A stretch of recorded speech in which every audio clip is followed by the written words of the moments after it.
All right, everybody. Hello, hello, hello. Testing, testing. 1, 2, 3. Is everything working? Hello, hello. All right. What a scare. What a scare. First of all, thank you, everybody. Thank you for. I'm not going to extend it. I wanted to do this on time. It's not Morj if he's not a little late. That's why we love him.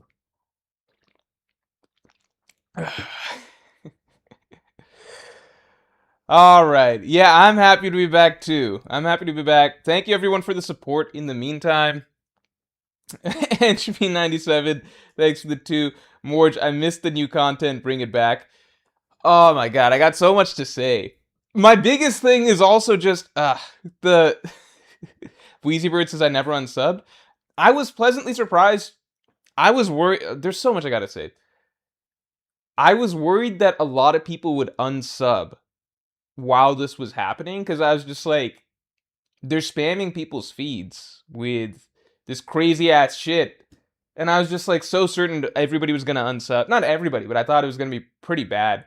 Some people unsubbed, most people didn't. The subscriber count is basically the same as what it was before. And I think I already, after posting today's video, some people who did unsub, the majority of people are back already. So it's kind of like, and it's, to me, in my mind, it's like, it's perfectly reasonable. Who wants to be getting that stuff in their feed?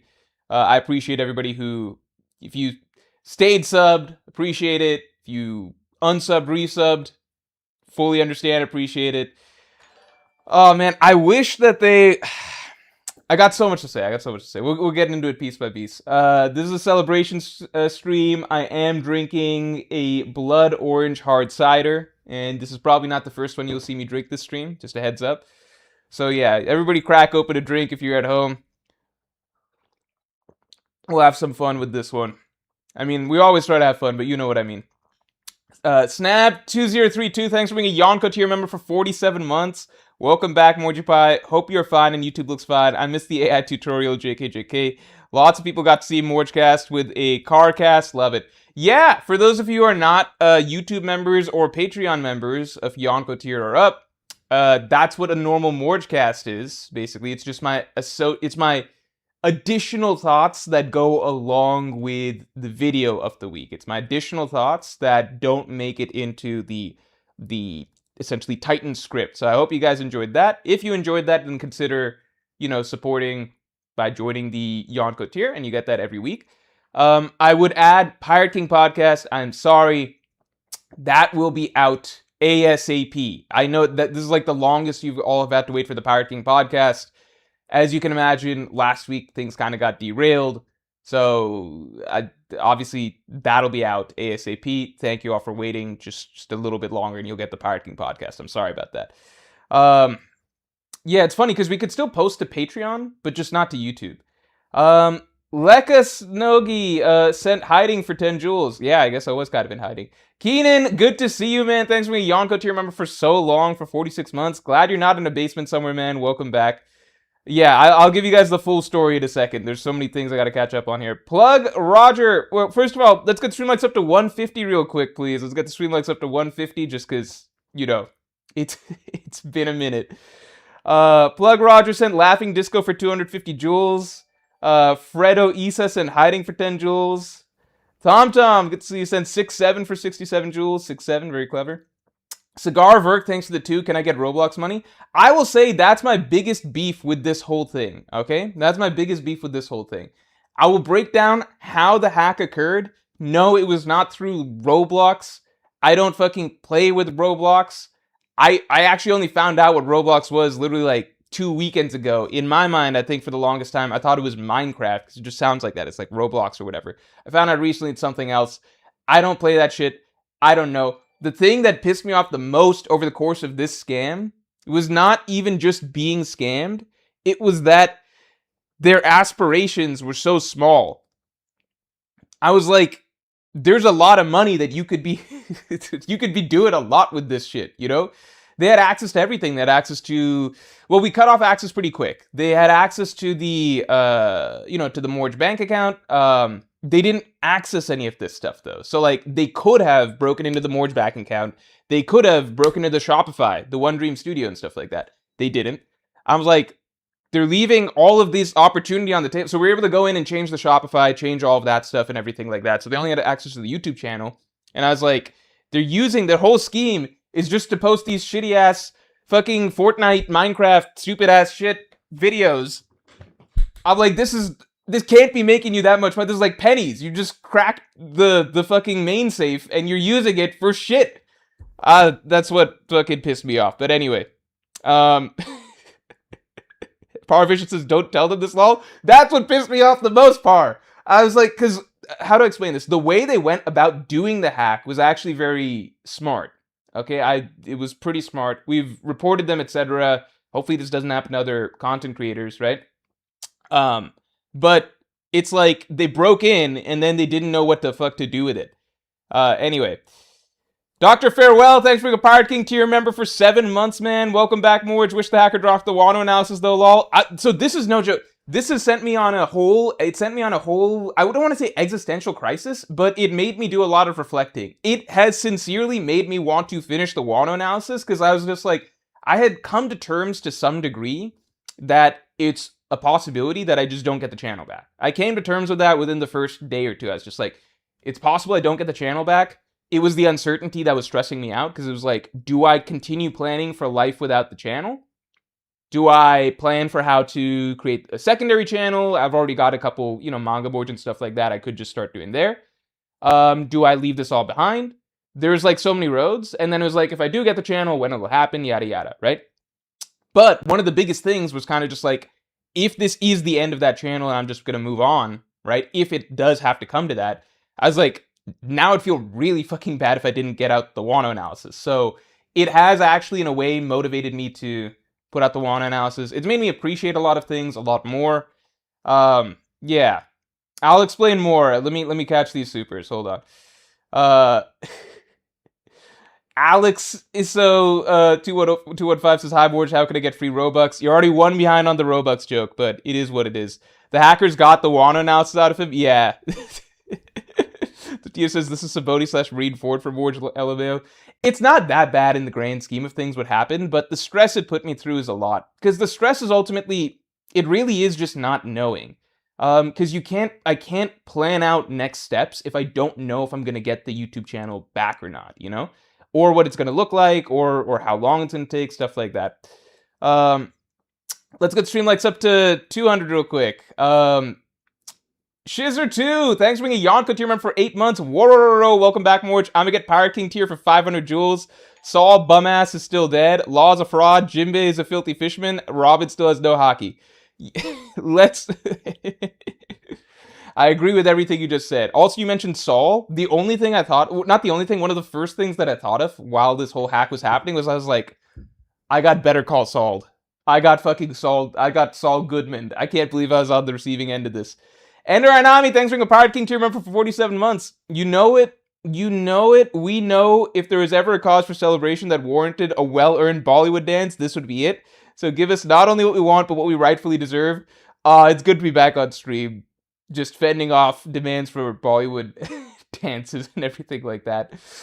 Scissor2, thanks for upgrading to Pirate King tier. I appreciate it. Definitely watch out for the Pirate King podcast that's about to come out. I appreciate all the support, guys, sincerely. That was one of the things I thought about, too, over the course of this. I was like, if I don't put out stuff for, like, a week or something, will everyone just leave? But it's kind of been the opposite in the sense that first video I put out, getting great viewership right away. And it's a video that they already fucking put out, in a sense. They just put out the wrong draft. That was one of the other things that pissed me off. I think they released a video that I already had in drafts, but it was literally a draft. So the editor was working on the new version, right, the fixed version, and we had just uploaded the fixed version when the hack happened, right? So we had version 1, which was the bad draft, and then version 2, which was the redone draft. And then they uploaded a video, and it was like the first draft. It was the rough draft. And I was just like, oh my god, if you're gonna upload some of my videos, why not just do the better draft? What is... It's like, the better draft is right there. It's right there. Oh man. I feel like they kind of scheduled it out so that they did a bunch of spam videos. Then they released one actual video that I had in drafts to kind of, I guess, try and keep a sort of pretense that the channel is still uploading or something. And then they went back to uploading scam videos. I was just like, this is so dumb. Person 35361 sent loot box for 1,000 jewels. Thank you, I appreciate it. Let's get stream likes up to 200 real quick. Keith ZGE21, thanks for being a Yonko tier member for 22 months. Life didn't feel right not having the Morj channel. So glad you're back. It didn't feel right for me either. I'm very happy that I am back. I'm happy that I'm able to make you guys happy that I'm back. I definitely felt, yeah, this whole thing is, it's going to be a blip on the radar in the grand scheme of things, but it just feels good. It's funny because there's multiple times over the course of this that I had stuff that I wanted to like go off on a rant about. Like when I saw that they're uploading the Roblox videos and stuff, in my mind, I was like, oh, I wish I could stream right now and like rant to you guys about how they're using the channel to upload these Roblox videos or whatever. Because I just viewed it as dumb. But then I was like, oh, but I can't even stream. And in my mind, it was like, I don't even want to stream. Like, I just want to stream to be able to vent about this. Not even. It's just like, oh fuck, I can't even do that. I had half a mind to like stream on the on another channel like Manga Morj or something like that, just to get stuff out. But it's one of those where like I think it was better to just try and not. I didn't want to do updates in real time and everything, and part of it is also we were paranoid in the process of just like saying too much out loud might tip the hackers off to do certain things, if that makes sense. So yeah, and I just wanted the whole thing to be resolved rather than try to get back in the swing of things in a half foot in sort of way. Zolden, good to see you. Thanks for the 5. Hey, Morj, glad you're back. I felt so bad. Must have been stressful and scary. I will recount the whole experience in a second. Let me turbo through these. I appreciate the support, everybody. Fredo Isa sent Laughing Disco for 250 jewels. Like the Laughing Disco. Plug D Roger sent Hiding for 10 jewels. Breezy, thanks for the 2. I tried the Roblox cheat you recommended, 10 out of 10. One day I'll find out what Roblox is. I think I know the general concept. It's like you play games within games or something, right? Or like it's like a Mario Party but mini games or something, right? Time Lord 22 sent press F for 10 jewels. Plug Roger said happy poop for 10 jewels. Joyboy SGLS, thank you for the 10. Missed you, bro. I'm so glad you got the channel back. I miss you guys. You're a huge part of my One Piece experience, and the absence of your content was really felt. Thank you. I appreciate that. Anime Fanatic 247 sent Goat Trophy for 1,000 jewels. Thank you. Growth Stocks, thanks for the 5. At this point, just hold off onto the Wano analysis until the arc ends. Egghead plus Elbaf will be 150 chapters and a great way to compare and contrast Wano. Ooh, don't tempt me. I think it'd be cool to drop the Wano analysis and the Elbaf analysis back to back. Plug D Rogers sent gold coin for 10 jewels. Goomba Boomba 593, thanks for being a Yonko tier member for 46 months. Get a Yubi key, don't worry, already ordered. To secure your account. Also, I'm curious how fast / helpful was YouTube in recovering your channel. Glad to see a stream notification, not Roblox lol. Yeah, let me get through some of these supers so I can lay out the full timeline. But yeah, YubiKey has already been ordered for myself and the co-owner of the channel. So he's knocked that out. It should arrive soon. Rude Hal, thanks for being a Pirate King tier member for 17 months. On Fishman Island, Luffy knocked out half of Horty's army with Conqueror's Haki. In SBS, Oda said Shanks could knock out the whole army. Interestingly, he also mentioned that Shanks and Rayleigh could both knock out the whole army. Elbaf, Dory, and Grogi said Joy Boy's Haki is similar to Shanks. So is Luffy's Conqueror's Haki half of Joy Boy's? No, because in the SBS, Oda said that Shanks and Rayleigh could knock out the full amount, right?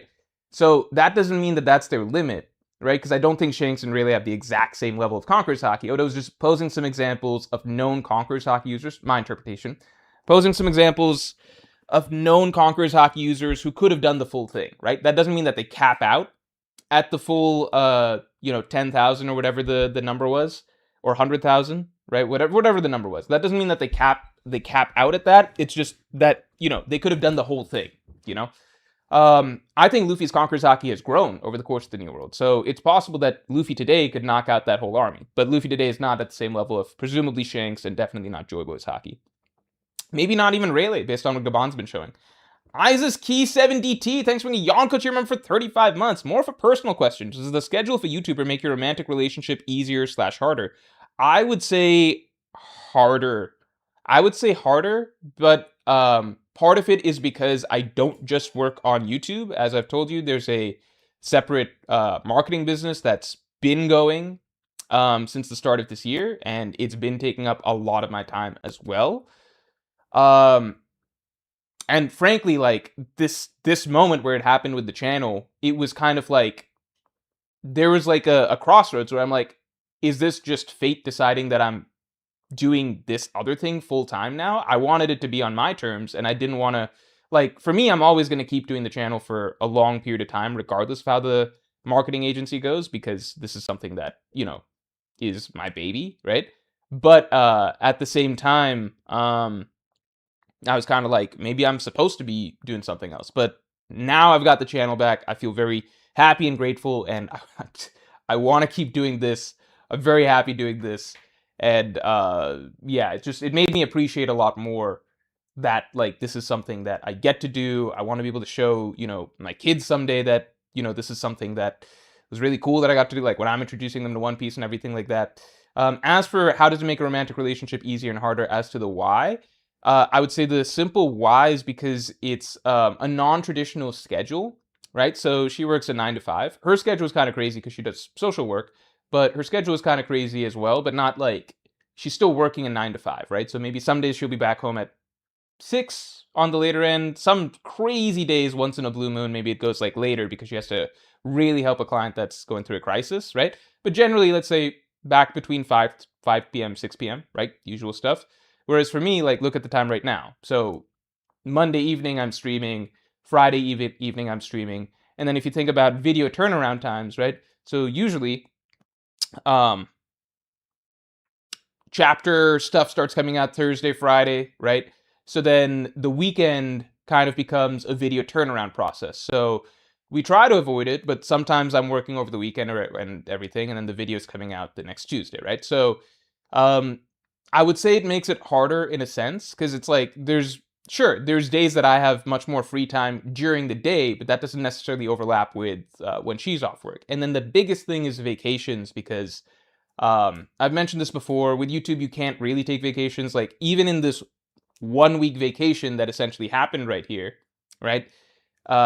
I was stressed because this whole week technically a video came out, but it was like the wrong video or whatever, right? So no video out, no, you know, all the usual things that I'm doing for the channel are not happening, no streams, etc. So I was very worried about the algorithm, even from taking 1 week off. Normally with YouTube, there's only 1 week a year that I don't upload or stream, and that is one of the last 2 weeks of December, so kind of like a little Christmas break, basically. But otherwise, if we're doing a vacation, then I need to set up videos in advance and stuff like that. So yeah, I would say it makes things a little bit harder, but not like crazy. Like, there's plenty of jobs that are much harder to have a romantic relationship. So I'm not trying to complain in that way. I'm just saying that because it's a non-traditional schedule, you know? Dhruv Dhawan, thanks for the 2. Hey, Pirate King Pot submit post has a sus link. Glad you're back. Oh, shit. Yeah, please, if there's sus stuff that you guys were observing, please let me know. Please let me know. We will take care of that. We took down all of the videos that we had to take down that we saw. Oh my god. Oh my god, let me edit this. The fuck. Thank you for pointing that out. Parking podcast submissions.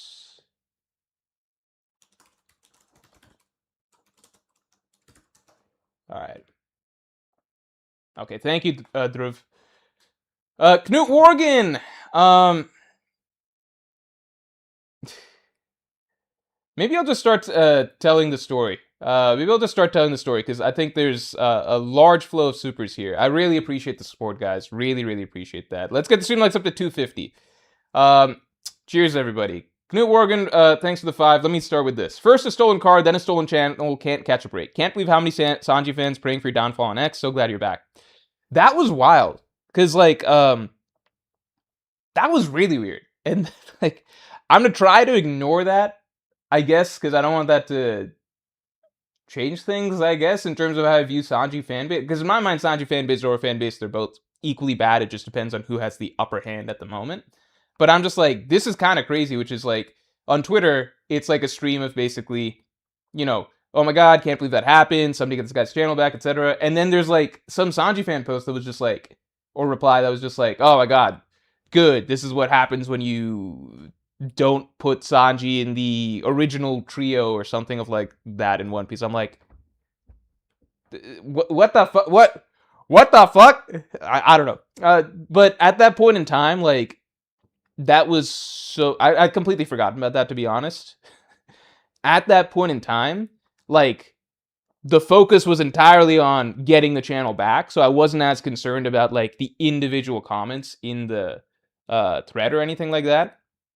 But I do remember seeing that. I was like, reading the comments, I'm just like, wait, what the fuck? This is not the time to be talking about this, all right? What the fuck? But it is what it is. I also saw what... Never mind. It doesn't matter. Yeah. One Piece, One Life, thanks for 2. More good news, just got my first job out of uni. Congratulations, One Piece, One Life. And you said uni, so I know you're not in America. Other countries usually say uni rather than college. Yeah, congrats, man. Plug D. Rogers sent 6-7 for 67 jewels. Greatest Kate, thanks to the 5. Here's a little something for you to celebrate a return. The channel hack arc is finally over. What a relief. Thankfully, it was not that long of an arc, so it was less than a week, but it felt like a very, very long week. Thank you, Greatest Kate. I do appreciate that quite a bit. Thank you very much. Thank you for the support, everybody. Morj sold me Fent. Thanks for the 5. I'm sorry about that. Yo, I heard this is where I could get some free cell phones. Yeah, but JK, man, so happy to see you got the channel back. Yeah, it's all jokes now. It's all good now. Andrew Vermeulen, 8509, thanks for the 5. Almost got scared. I would have to come up with my own One Piece theories. Welcome back. Plug D. Rogers sent happy poop for 10 jewels.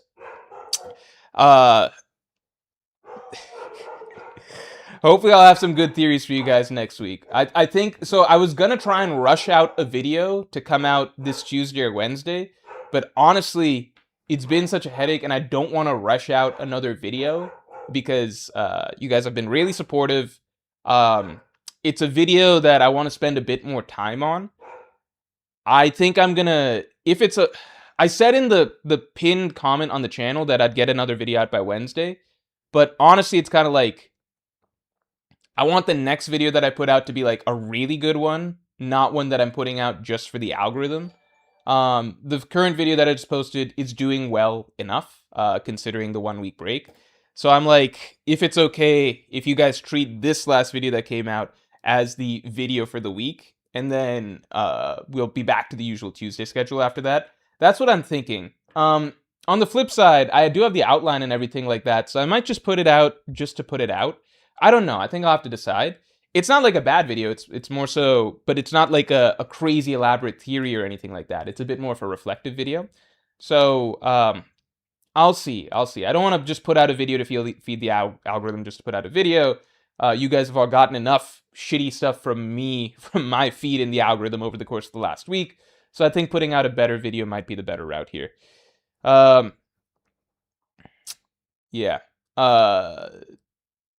Yeah. I guess the Robux jokes are going to be a thing for a while. That's okay. We got another running joke for the channel. Yeah, Plug D. Rogerson, happy poop for 10 jewels. Thank you. Empty Mind, thanks to the 2. Welcome back. Which devil fruit do you think Rox was talking about? Which 2 devil fruits do you think Rox was talking about? That's a good question. That hasn't come up in a bit. I mean, so the Nidhogg fruit is obviously one. I felt for the longest time like it's got to be the Nika fruit. Now I think it could be the Rain God fruit. Because Rox didn't know about Nika, but he might have known that that there's a fruit that exists. Like, you got to get your hands on the Gum Gum fruit for whatever reason. So he might not have known that part of the lore. Other options, the Yami Yami no Mi, Rain God fruit, or something we have yet to see. Maybe something Blackbeard will be onto. Ursiliath, thanks for the 5. In 1180, Emu tells Somers there's little time. Given the context of his descent, it implies the time limit's his. Maybe. Let me check again. But Emu has not been moving like he has a time limit. Does that make sense? He hasn't been acting like there's a time limit. Isis KE7DT, thanks for the 5. You should definitely do a post on the mechanics of how you got hacked, plus got it back to protect other people. That is a good idea. Let me run through what happened. Mohammed, once, thanks for 2. Congratulations, Morj. I lost my mod status here. Let me give it back to you right now, real quick. For mods, I saw that people's mod statuses just got reset. Before stream, I briefly looked at the last couple streams and kind of just skimmed chat to see the names that I recognized that should have mods.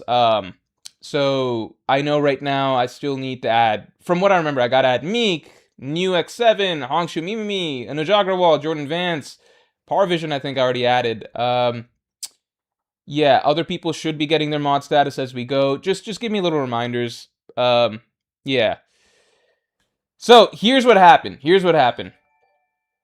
Clefto the Boy Lip Wonder says, "Can I has mod status back? Welcome, King." Clefto, were you a mod?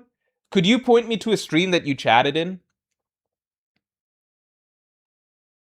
Isis, can you point? Isis, I believe that you're a mod. I know you've commented a lot. The thing is that there's a lot of people who comment frequently. Phantom Greyfire, you're definitely a mod. Unless you lost mod status at some point. Oh, Hongshu, you're here? Here, let me add you. So here's the thing. There's lots of names that I naturally recognize, but I'm not going to always know if that's because you were a mod or a member, because the names just stand out as green or blue, right? So please forgive me if I'm like, are you sure that you were this or that person were a mod? Can you, if you were a mod, can you please just, like, Goomba Boomba, you've been in streams forever. You know what? You can be a mod regardless. Like, I don't need to check for you, but like, can you please, if you're saying that you're a mod, because I don't want to trust my memory for every single person, because yes, some people I recognize as very normal constants in chat, but I'm not always going to know if you were a member or a mod or both. So just please comment which stream, the chat that I can go to that you're confident you chatted in there. I will look at that chat and then I'll add you, basically. Tom should already have mod status. I think I gave that back.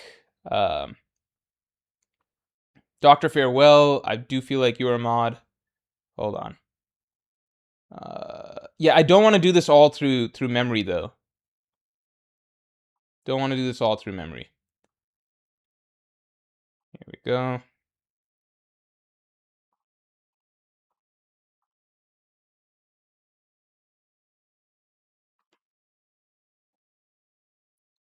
Eric J.O., I'm pretty sure you were a mod, right? Hold on. Yeah, okay, that's it. From now on, I'm not going from memory anymore. From now on, I'm not going from memory. Please just comment in here. Yeah, please just comment in here. And then after stream, I will review. Okay, I will review chat from here. Comment which stream you chatted in, where I can go back and confirm you had mod status in that stream. Okay, and let it be a recent stream, please. Let it be a recent stream. So here's the story. Oh, Hongshu Mimimi, thanks for the 5. Are you looking into any legal action? Huge fan. I've been watching since 2018, so I'm really glad you got the channel back. I know you're an OG, Hongshu, because of the name. I will never forget you. I'm not looking into legal action because I think that's a little bit difficult to pursue. It's been reported to YouTube and Gmail. Okay. Here is the story from start to finish. So Tuesday, it was right before we were going to upload the video for the day. Okay, so the video for the day was already running a little bit late because of redos, right? The video for that day ultimately was the video that you guys saw me publish today. Okay, you saw a preview of it when he uploaded the draft, the hacker or whatever. Maybe it's hackers, who knows? Well, I'm getting it out of order. Okay, so the biggest issue that happened is that the channel, there's multiple people who have access to the channel and to the Gmail, okay? We have myself. I've told you before, I am not the sole owner of the channel. There's somebody else who has ownership stake, who has basically been the long time behind the scenes editor. He's no longer the editor, but for like the first 7 years, as of 2026, he's stopped being the editor, okay? But for pretty much the entirety of the channel, he was the editor. He was the person that handled all sponsorship stuff. He was the person who basically does all of the um, behind the scenes stuff. So, for example, One Dream Studio, our Shopify store, the posters management, everything like that. That's that guy, okay? So he also has ownership stake in the channel, right? So it's me, let's say behind the scenes guy, and then we have our assistant, okay? So all three of us have access to the channel. Now, what that means is that there are times where basically I will get on my phone a little thing that's saying you're logging in from a new location or something like that. Is that you? All right? Now, usually one of them will message me being like, hey, I'm logging in, or hey, I'm logging in from here, or something like that, if they're doing it from a new device or if they're in a different spot or something, right? But usually there's like a little bit of, what do you call? Yeah, usually there's like a little bit of communication, but over the years it's happened so frequently that I just trust that, like, yes, it's me, okay? So, other guy who is partner in the channel, he handles all sponsorship stuff. We got a sponsorship email, which was very official and professional looking and everything like that. And the email was from a .org. Normally it's not from a .org, but .org can be trustworthy pretty often. Normally it'll be from a specific domain. But anyway, he got an email. It was, I don't even know what the full thing he was trying to set us up with was or whatever, but it was basically like to connect to whatever they were trying to have us work with. Click a link, and then it's like it asks to connect you to Whimsical or something. So this is all secondhand. I don't know. He shared a screenshot with me later, and it did all look legit to some degree. But Whimsical is a well-known, like Whimsical is what I do the chapter predictions and stuff on, right? So Whimsical is like, it's a well-known site that, it's pretty trustworthy or whatever. So he basically sent something that asked to basically log in through Gmail into Whimsical, which is actually common. That's how Whimsical actually wants you to log in. So he did that, and he did a thing where I don't think he even put in the login credentials. It's just like an automatic like integrate, okay? So he did that. Now, I don't know about this. I'm focused on the video going up, so I'm looking at the editor's draft coming in, because we have a new editor now, right? So now editing's outsourced. So I'm looking at the draft coming in, reviewing it, sending back. He sent the next draft up. So now I'm focused on getting the video details, like the title, tags, etc., basically. And then I get this message on my phone, which is like, new login attempt from Miami, Florida. Okay? I should have right then checked with either either my partner or my assistant to be like, is this one of you? My bad, I didn't, okay? Because neither of them are in Miami, Florida, but at the same time, sometimes different locations show up based on if one of them is using a VPN, or if honestly, sometimes it just shows a location that's not like 100%. But I should have thought about that more. I should have been like, why Miami, Florida, okay? In my mind, it was just, I was doing other things. I was trying to get the video up or whatever, and I saw it pop up on my phone. I hit yes, it's me, okay? Within 3 minutes, okay, suddenly, I'm like, wait a sec. It says I'm logged out of Morj on my phone, logged out on my computer. My partner is calling and messaging, being like, hey, did you get like, he's trying to log in. So he's like, did Google send you a code? Because he's been signed out. I was like, no.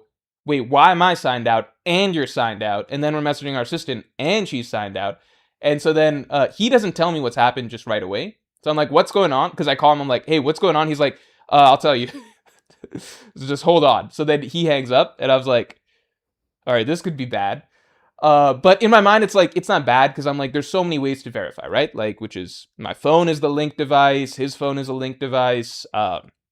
We've got our recovery email. We've got, Google phone codes, like both our phones are registered on the thing and everything like that. I was like, there's so many ways. And we've got backup codes to log into the channel. All right. So I'm not panicked just yet, but I'm like, this is not good. Like, for the first time ever, somebody else is in the email and the YouTube, and neither of us can get in. But in my mind, it's just like, okay, this will be resolved quickly. Okay.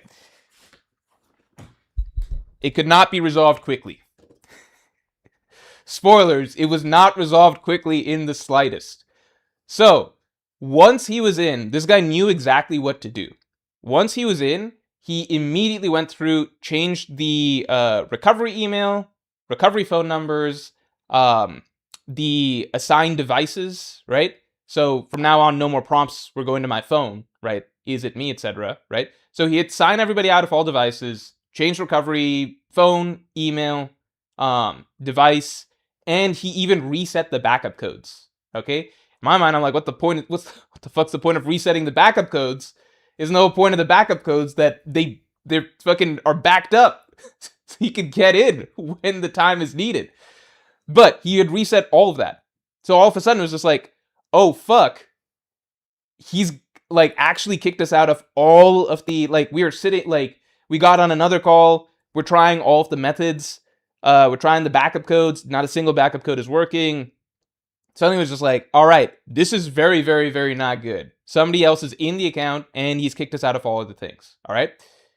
Then went to the one good thing is that he could have probably gotten into the Twitter as well. He could have probably gotten into the Twitter as well, but he didn't, because if he had tried to take those steps, he could have probably tried to log into Twitter, failed, asked for like a Twitter password reset link or something like that, gotten that sent to the Gmail, yada yada, right? So he could have probably done that. He didn't take that extra step. That was a huge saving grace. I was able to go to Twitter. The steps are basically you contact Team YouTube, made the posts, etc. Contacted Team YouTube. Team YouTube was relatively fast, okay? It was relatively fast. I don't have too much negative to say about it there. I do think that there should be a different process, because I have the advantage of the channel being, a relatively decently sized channel, right? 240,000 subscribers. I was probably able to get the attention of Team YouTube a little bit easier than, let's say, a smaller size channel. I don't think Twitter, like, it's bizarre to me that Twitter is the route. It worked for me here, but just because it worked for me doesn't mean that I think it's a good route for most creators. Like, I don't think that's really fair. What if I didn't have a Twitter? Because I happen to have a Twitter, but I could very easily not have a Twitter, there's plenty of creators, I'm sure, who don't have a Twitter, right? In hindsight, I was thinking, let's say the Twitter thing didn't work. The good news is other YouTube content creators who have my phone numbers personally did reach out. And I have other people's phone numbers. I think, Par, if you're in chat, I think I even have, I think I've got your phone number at Anime NYC, I believe, right? So yeah, I did. I have phone numbers and contacts of other YouTubers. Some did reach out as they saw it, like through text. Brago, Jay, others have reached out. Parvision, of course, reached out on Twitter recently. King, I talked to on Discord. Yeah, like, there would have been another route. I would have had to ask a different creator to reach out to Team YouTube through Twitter. But, so even if the hacker had gotten access to Twitter, it wouldn't have been in the end of the world, but it would have just added another whole roadblock, right? Got through Twitter. The process is just fucking slow, and it does not let you just talk to...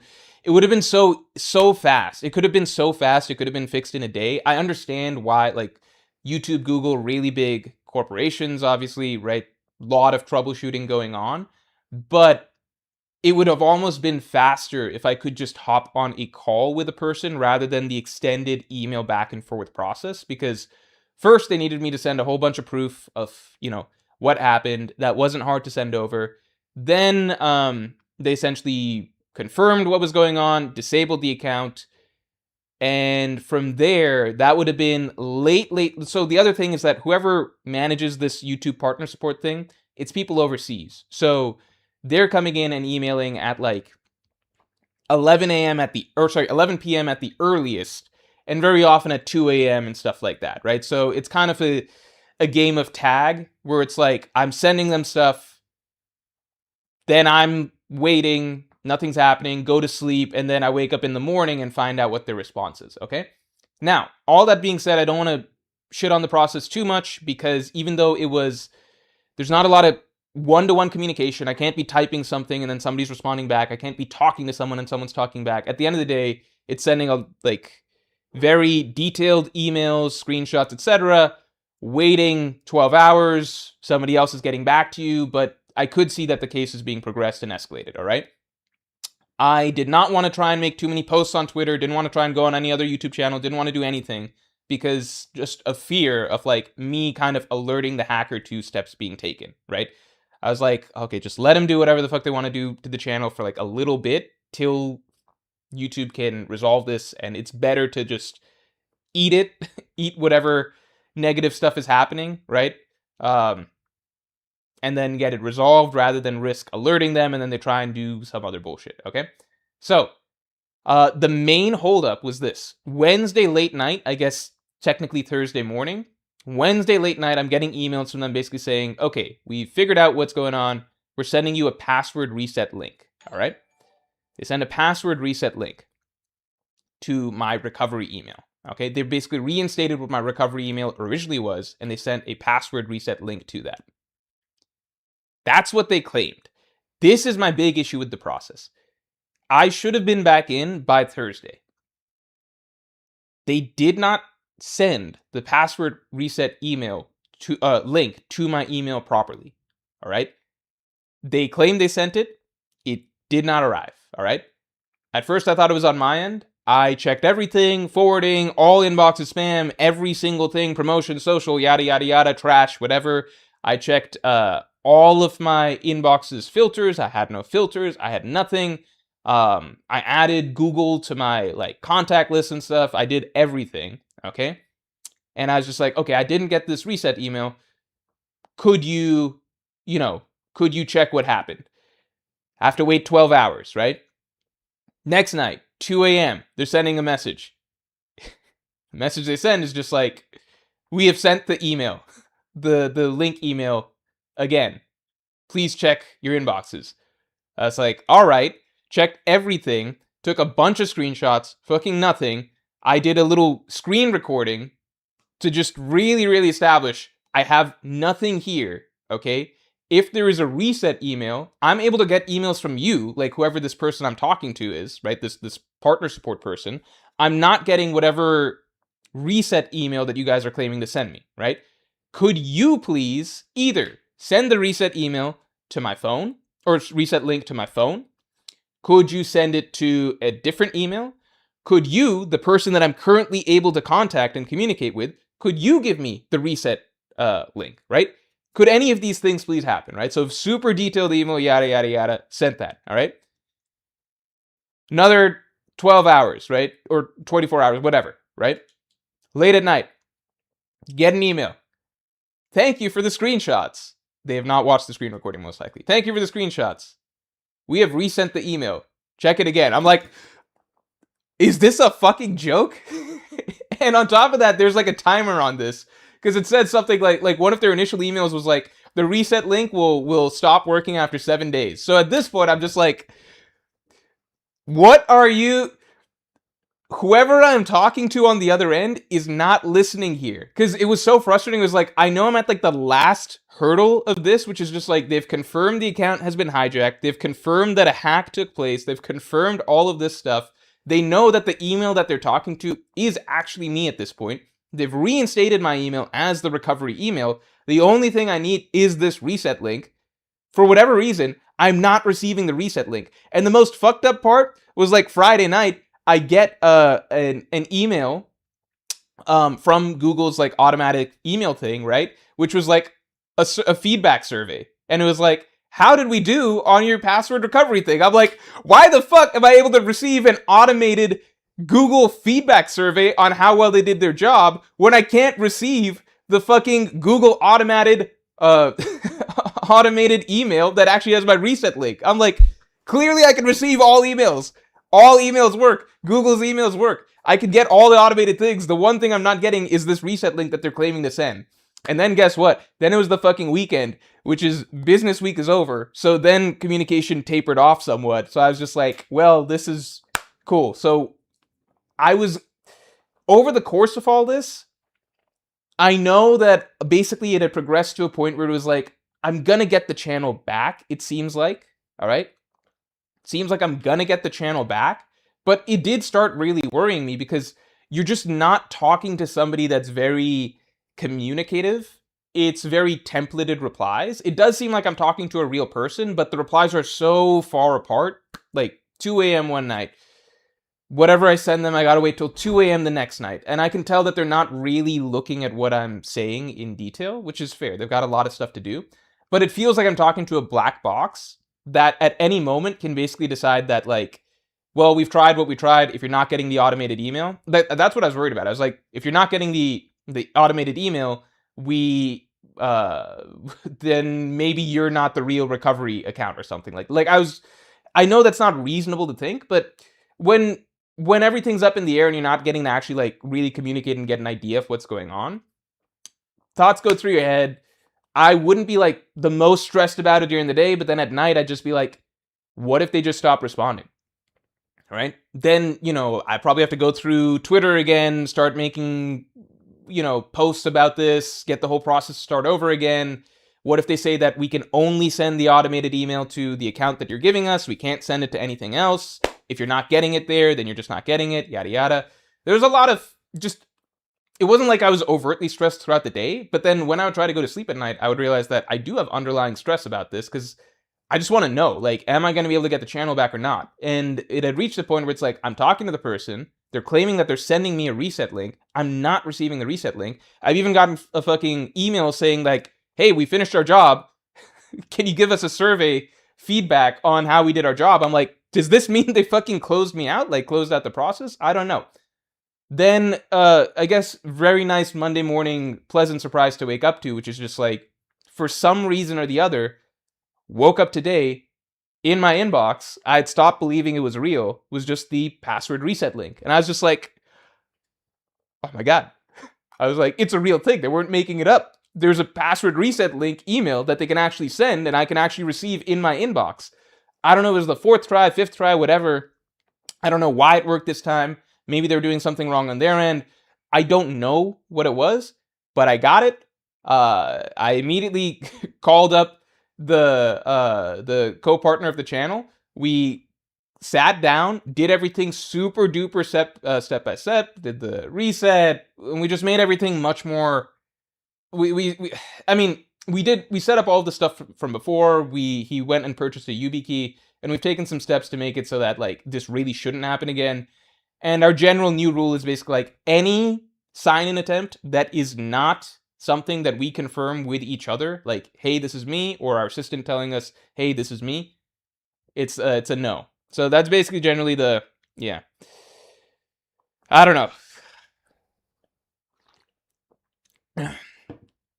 Yeah, I don't know.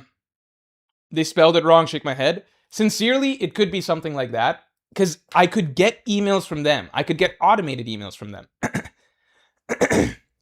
There was nothing that was wrong on my end. So, like, I guess my overall thing to say with YouTube partner support is that, honestly, if the process had worked and, like, I was locked out Tuesday morning, got their attention by Tuesday late afternoon / evening, right? They'd taken steps to try and get me stuff over the course of the next 24 hours. By Wednesday, I guess late night, in theory, I should have gotten a password reset email. I guess so within 2 days, I would have been back in the account. So that would have been good, right? I think the thing is that in theory, this could have been a really fast process. The fact that there was just like, I got through 95% and then that last 5% where it's like, please understand whatever you are inputting on that end to send me the password reset email is not arriving. Therefore, please change something on your end. The fact that they didn't do that for another, 4 days? Something like that. That was really frustrating. And the fact that everything that I was telling them seemed to be just falling on deaf ears, where they would kind of just send me like, we're sorry you're experiencing that. We've resent it. Check again. And it's like, please actually engage with what I'm telling you the problem is. That's all. That's my biggest complaint with the process. With the hacker, what I think is interesting is like they did close the account down pretty fast, but the hacker seemingly had scheduled videos in advance. I think they were aware of my content upload scheduling. So they scheduled out that rough draft to go out on Wednesday. They posted all of their scam stuff on Tuesday. scheduled out their rough draft to go out, or like that draft to go out on Wednesday, I think to try and keep pretending that it's me, right? And then more scam videos dropped on Saturday. And that one really bothered me because I was just like, locked out of the channel. YouTube is not, I don't know when I'm going to get this reset link. And now it appears that I don't think the scammer had access to the channel anymore, but they're still able to post some scam videos, right? So they seem to have been able to schedule some stuff in advance, because Saturdays were ordinarily, lots of times I dropped a chapter review then, right? So I'm like, the scammer at the very least has scheduled some videos out in advance, and I don't know how many videos they've scheduled or for how many days, right? So if this takes me another week, let's say, to get the reset link, in that time, they could be posting videos every day if they even wanted to, right? Which is, not good. So that exacerbated my stress. It was just not a good period. It was just like the not knowing, right? Not knowing. I didn't even want to start planning for like, oh, I'm getting the channel back, because it was like, what if I just don't, What if at a certain point YouTube partner support is like, we did everything we could. If you're not getting the reset link, you're just not getting the reset link. Call it a day, right? That could happen. It's not likely, right? It didn't feel like that was the way it was going, but I was just getting so little out of the person I was talking with that I was like, this could happen. And you don't know the name of the person. It just says YouTube partner support, right? That at google.com. That's what you're getting the emails from. But anyway. That's my story. That's what happened. Yeah. Yeah. Yeah. Momans 101, thanks for the 5. I think Gaban showed stronger Conqueror's Haki than Loki. Emu's Maki tanked Torheim's Brett, yet Gaban's Haki forced him to block with his hands and bleed. So, I don't know. I mean, from one thing that I got confused by was I actually thought that Gaban made him bleed with that 8,000 slashes attack. I realized that wasn't the case, right? It seems like that was just blood from the previous attack that Gaban did, the Haki lightning attack, right? And with that one, Emu was distracted. He was focused on attacking Luffy, right? It seems like the 8,000 slashes attack, Emu blocked that just fine. The blood that we saw is just from the previous attack, right? That's my understanding. So in that case, I don't think Gaban...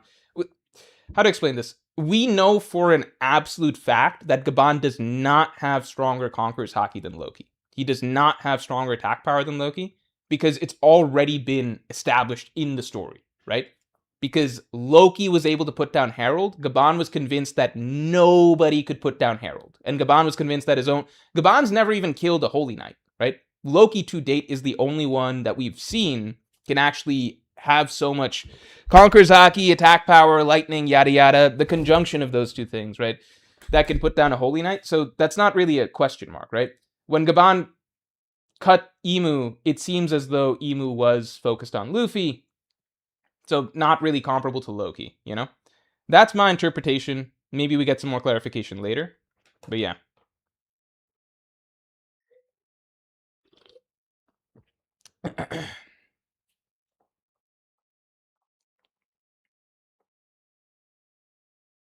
Plug D. Roger sent happy poop for 10 jewels. Thank you very much. Anime Dimension 5498, thanks for being a Pirate King tier member for 45 months. I thought I was going to lose my 45-month Pirate King membership, and that actually motivated me to finally start my own YouTube channel. Anime Dimension 5498. Everybody go check him out.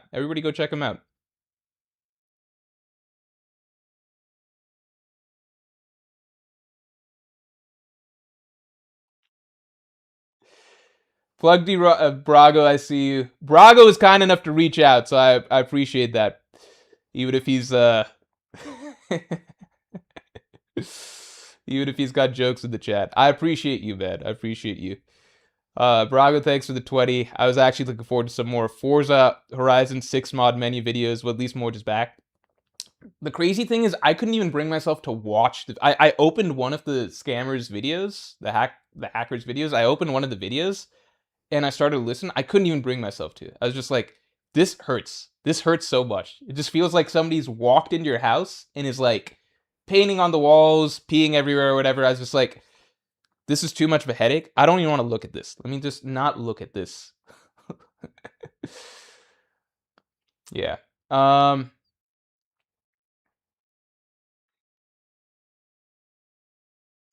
Sorry. Let me start moving through this. Plug D Rogerson, happy poop for 10 joules. Isis, KE70T, thanks for the 5. My mod gone too. My bad, man. I believe you were a mod. Everybody else who's a mod, you're gonna need to just comment in the stream chat or comment in the video chat once this becomes a video. Just tell me what stream I can go back to see that you were a mod in. Does that make sense? Strat Chaka, thanks for being a Supernova member for 46 months. Happy Monday, Morj. Glad you got your channel back. Thank you very much. I appreciate it. I'm glad I got my channel back too. Strat Chaka, thanks for the 5. Free Robux era needs to be cemented in Morj lore. Do we consider this a void week or a small time skip? Who is Morj's greatest enemy now? Hacker or Oof? I'd say it's still Oof. Fuck that guy. You know, but Hacker is number 2. Hacker is number 2 for sure now. This is a void week. I feel like it's a void week. Void Century week. Some dark stuff happened during the Void Century. This is, I guess, the Dawn returning, you know? We don't know what the fuck happened there. The hackers, essentially Emu, took over for a bit, but we're freed of world government rule. Henchme987, thanks for the 5. What if Blackbeard eats dragon to get the Rain God fruit? I think that works more than Emu. Also, I lost mod 7 months ago when my old YouTube account expired. I'm sorry, Henchme. You know what? I'll make you mod just because you're always around, you know?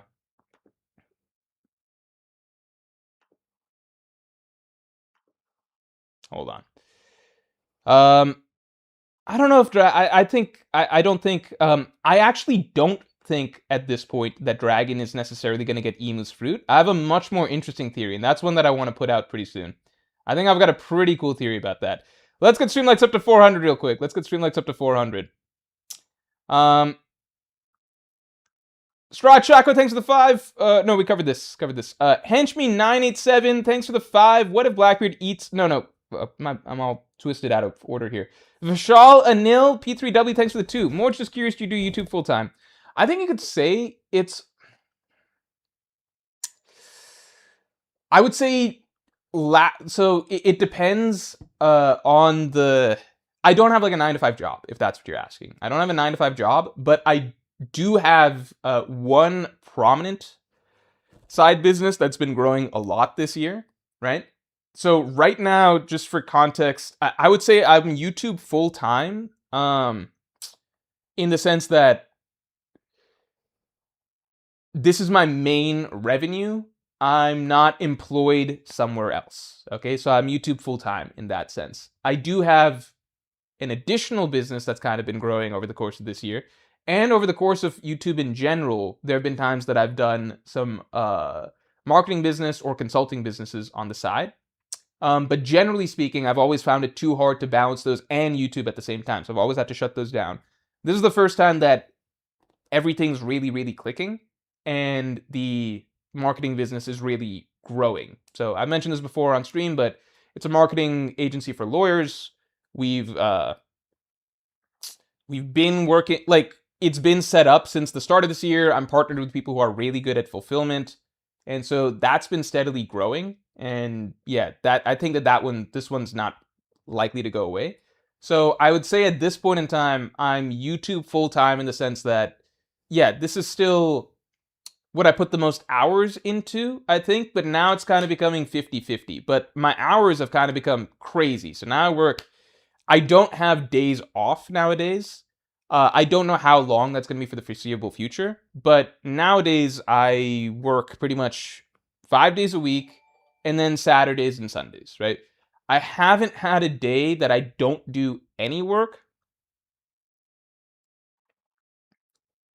I don't know. It's been months. It's been at least a couple months since I've had a day that I don't do any form of work, right? Now, it's not the craziest thing. Like, so not having the YouTube channel this last week, so this Saturday, I had less to do. So still did a little bit of stuff, but Saturday, my fiance and I, we visited her father. We watched Spider-Man Brand New Day. You know, like, I don't want to make it sound like I'm constantly working, but there's something to do every day right now, right? So if we said YouTube takes up half my week, this other stuff takes up the other half, and then altogether it's probably like, I don't know. Maybe 60 hours is an exaggeration, but it's definitely more than 40, you know?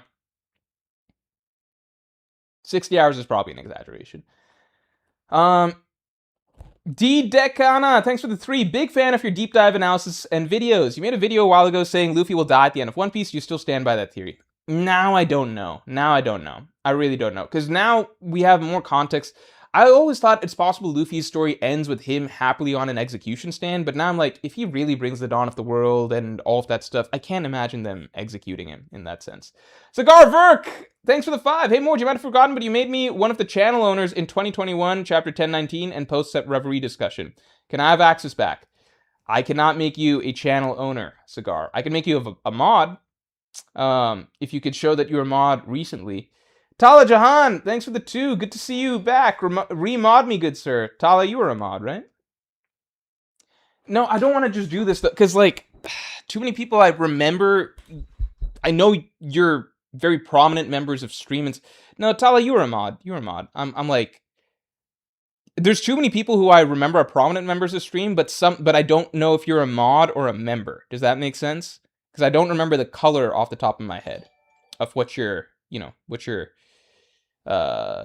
name would show up as. Mavahad Sadegi, thanks to 2. You got the channel back. I got my handle and mod back. Yeah.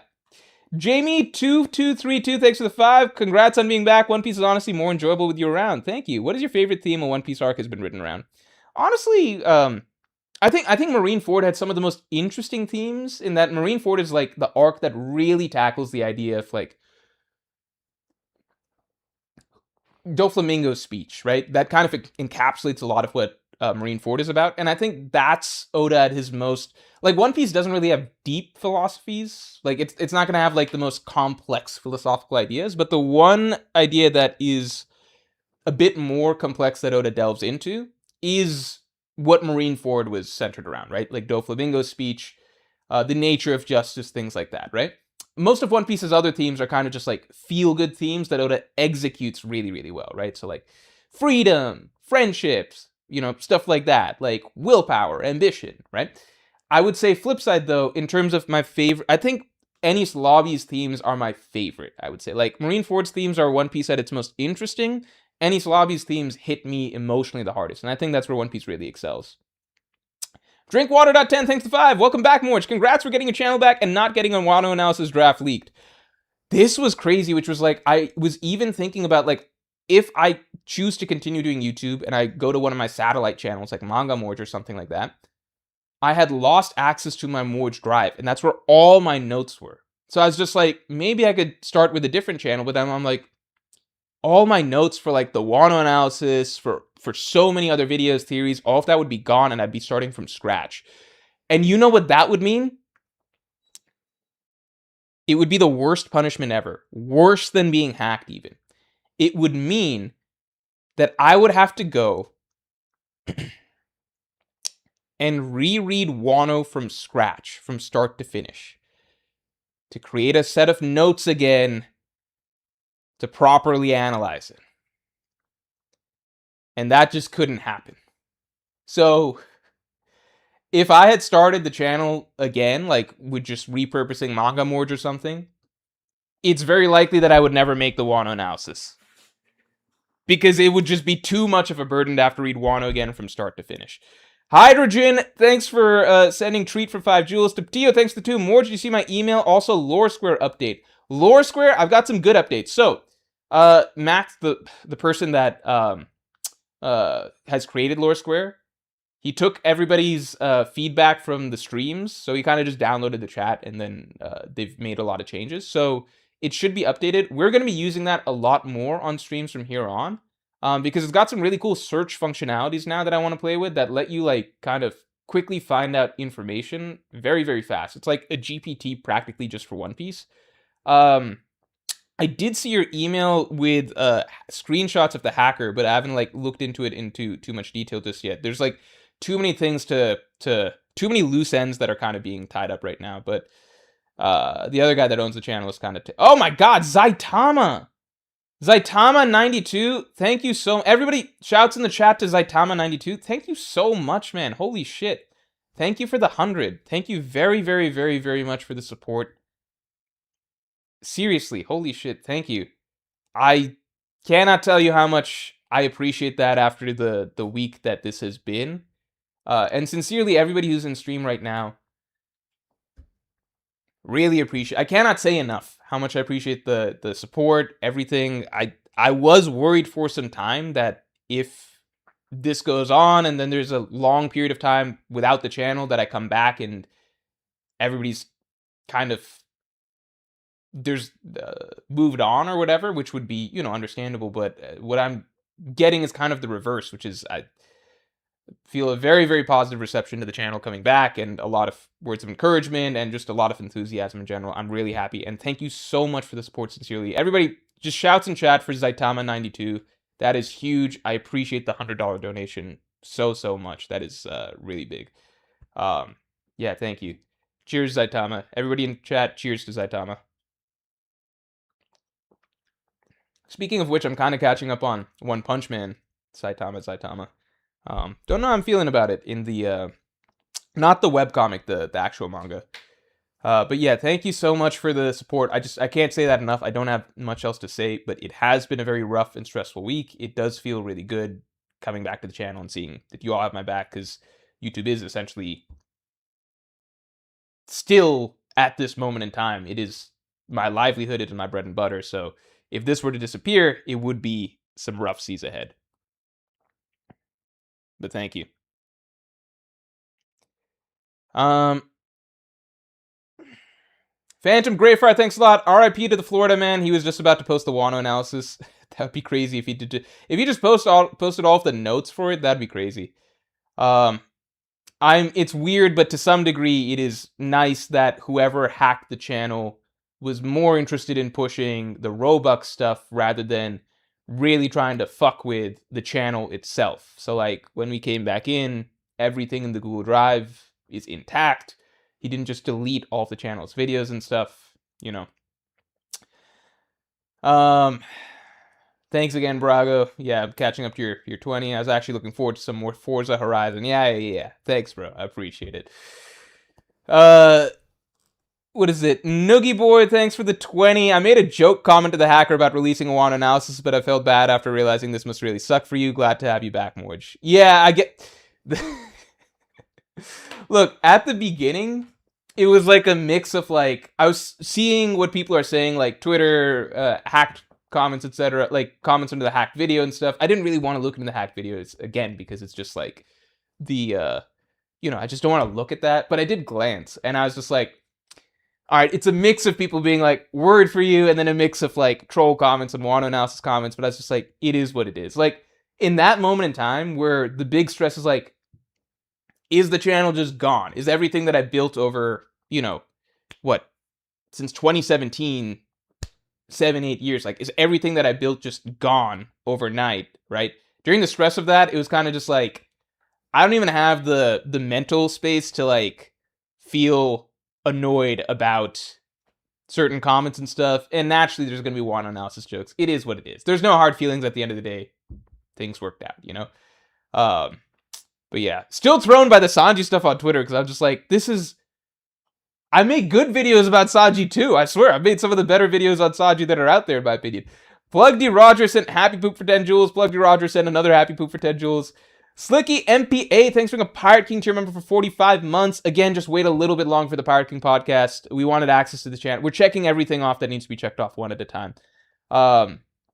This Pirate King podcast will probably be a little bit of a venting fest too, so it'll be a good one. Senor Morj and Freeman, what's good? I'm glad you're back. I was wondering when you would upload a video to get free Robux. We would appreciate it. And again, we're happy you're back. I'm happy to be back too, and I'm happy to be talking to all of you again. Thank you.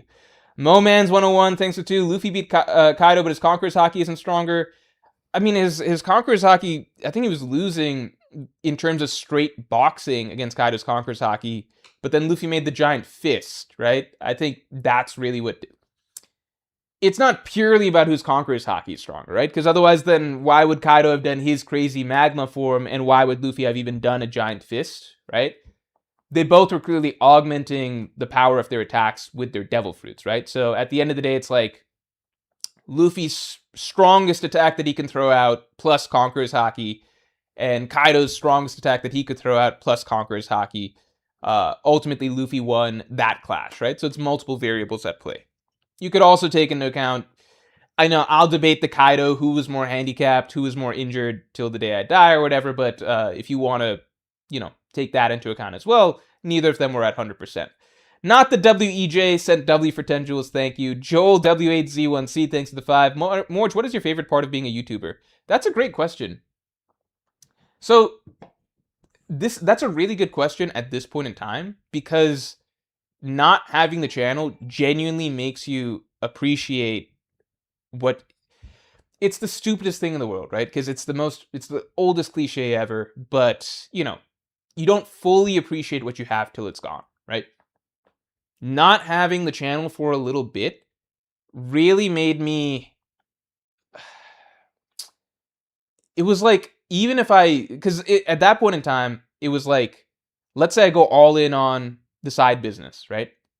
Because I was thinking I might have to do that, right? Let's say I go all in on the side business. I was weighing different options, right? Do I work with Manga Morj, grow that, all in on side business, etc.? I was like, even if I go all in the side business, I would miss so much about being a YouTuber. I would miss so much about being a YouTuber. I would miss, I think just being able to... I think if I were to distill it to one thing, it would be the fact that I get to share my thoughts and they reach a lot of people. I think that does mean a lot to me, because it's like, I have so much that I want to say about this series. It's the same reason that people go out and make Reddit posts or make Twitter posts and stuff like that. Like, when you have thoughts, you want to be able to share it with other people and see if they find it interesting as well. And that feels good, right? I think that's one of the biggest things that I really appreciated, that I had a voice, and I enjoyed having that voice. The support, the community, that's huge. Like, what that's built over time. Because, yeah, there are people who made jokes and stuff like that, but even just on Twitter, the outpouring of support there, it felt really, really good to see. Just that there are a lot of people who care about the channel, who care about, the videos that are made there, that I've essentially become a part of your lives in some way or the other, right? Not in a crazy huge way, but I mean, depends person to person. But some people have mentioned in this stream that I've helped enjoy the experience of reading One Piece in general. I know for some people, like, the videos, the streams, that's a regular part of your lives, the cadence of your life, right? That does mean a lot. Like, it would just feel like so much is disappearing. If I were to go a step down, part of it is also like, I like that I'm self-employed, right? I like to get that I get to make my own decisions. I get to do things like that. It sounds good in general, and I really like that part, but it's also kind of like you're handcuffed to it in a sense that there's less... I mentioned earlier in streams, things like vacations, things like that, those are harder to get. And like, you can set your own schedule, but it's got to be a pretty hard pressed schedule to keep up with everything, right? So there's pros and cons to being employed versus self-employed, but I do like the self-employed aspect of it quite a bit, right? So those are the general things, right? There's a lot that I really enjoy about this that I wouldn't want to, that I don't think I was, like, for it to end like that would have been really, really, really, really sad. I think there's also just pride in, that this is something that, I feel like I've built over the years. It feels good. And I realized, like, I was literally thinking, like, shit, I would like to be able to show my kids, like, even if I'm not a YouTuber forever, I would like to be able to show my kids one day, like, look, you kids watch YouTube, you watch your influencers or whatever your, whatever these Gen Alphas do nowadays or whatever. But, like, look, your dad did that too at one point. I think that's really cool. Fiery Hornet sent 100 for 2 jewels, 100 for another 100 for 2 jewels, then another 100 for 2 jewels, then another 100 for 2 jewels. Another 100 for 2 jewels? A high five for 100 jewels? Another 100 for 2 jewels? Another 100 for 2 jewels? Another 100. Okay, I'm just gonna say this. You sent 40, 50, 56 hundreds for 2 joules. You combated 56 times. Thank you very much. Amartya Sinha, thanks for the 2. Random question, but which Indian ethnicity are you? I don't actually know. My dad is... My mom is from North India. My dad is Bengali. That's all I really know. Sorry, I don't know more details than that. Sorry. Yeah, let's get stream likes up to 450 real quick. Slowpoke Picnic, thanks for the 8. Yo, Morj, been watching since 2021, plus streams since 2023, but never had the funds to donate back then. Oof stream and batch versus weekly were fun as fuck. Keep it up. Thank you very much. I appreciate it, Slowpoke Picnic, and thank you for. I'm glad you've been able to watch this whole arc, watching since 2021 and stream since 2023. Thank you for the financial support. I appreciate that, of course. CC Cicerapolini, thanks for being a Yonko tier member for 19 months. I've been following the channel since 2021. We love you, Morj. Thank you very much. Seriously, guys, this stuff does mean a lot. It really does mean a lot hearing all this. You know, because usual streams, we know it's not always going to be this lovey-dovey, right? Usual streams are going to be what? A lot of arguing, me versus chat. A lot of roasting me for technology, for being late, for various things, right? That's the way that the general cadence is going to be. I do appreciate this one moment where there's some mutual love going on, you know?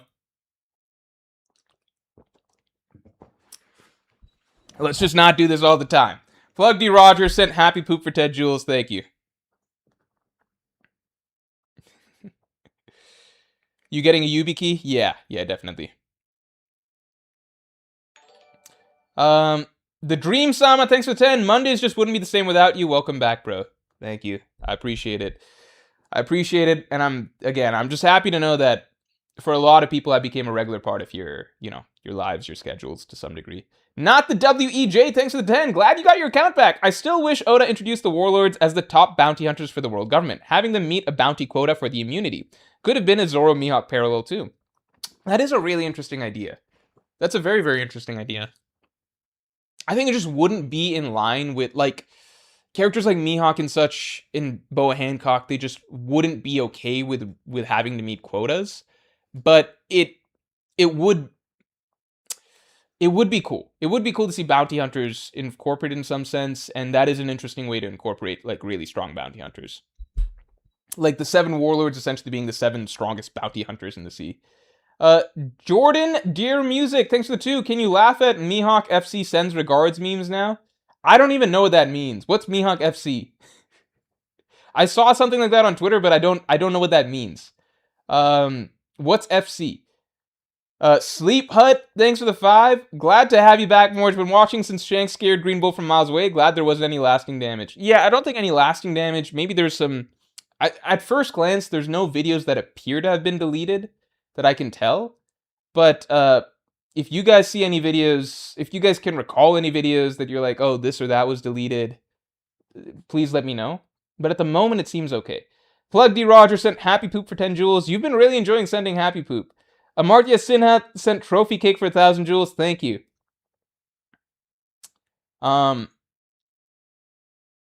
Elion 1, thanks for the 5. Roughly how much do you make off YouTube? I'm thinking of starting my own channel. Curious what 250k subs does as motivation to stick to it.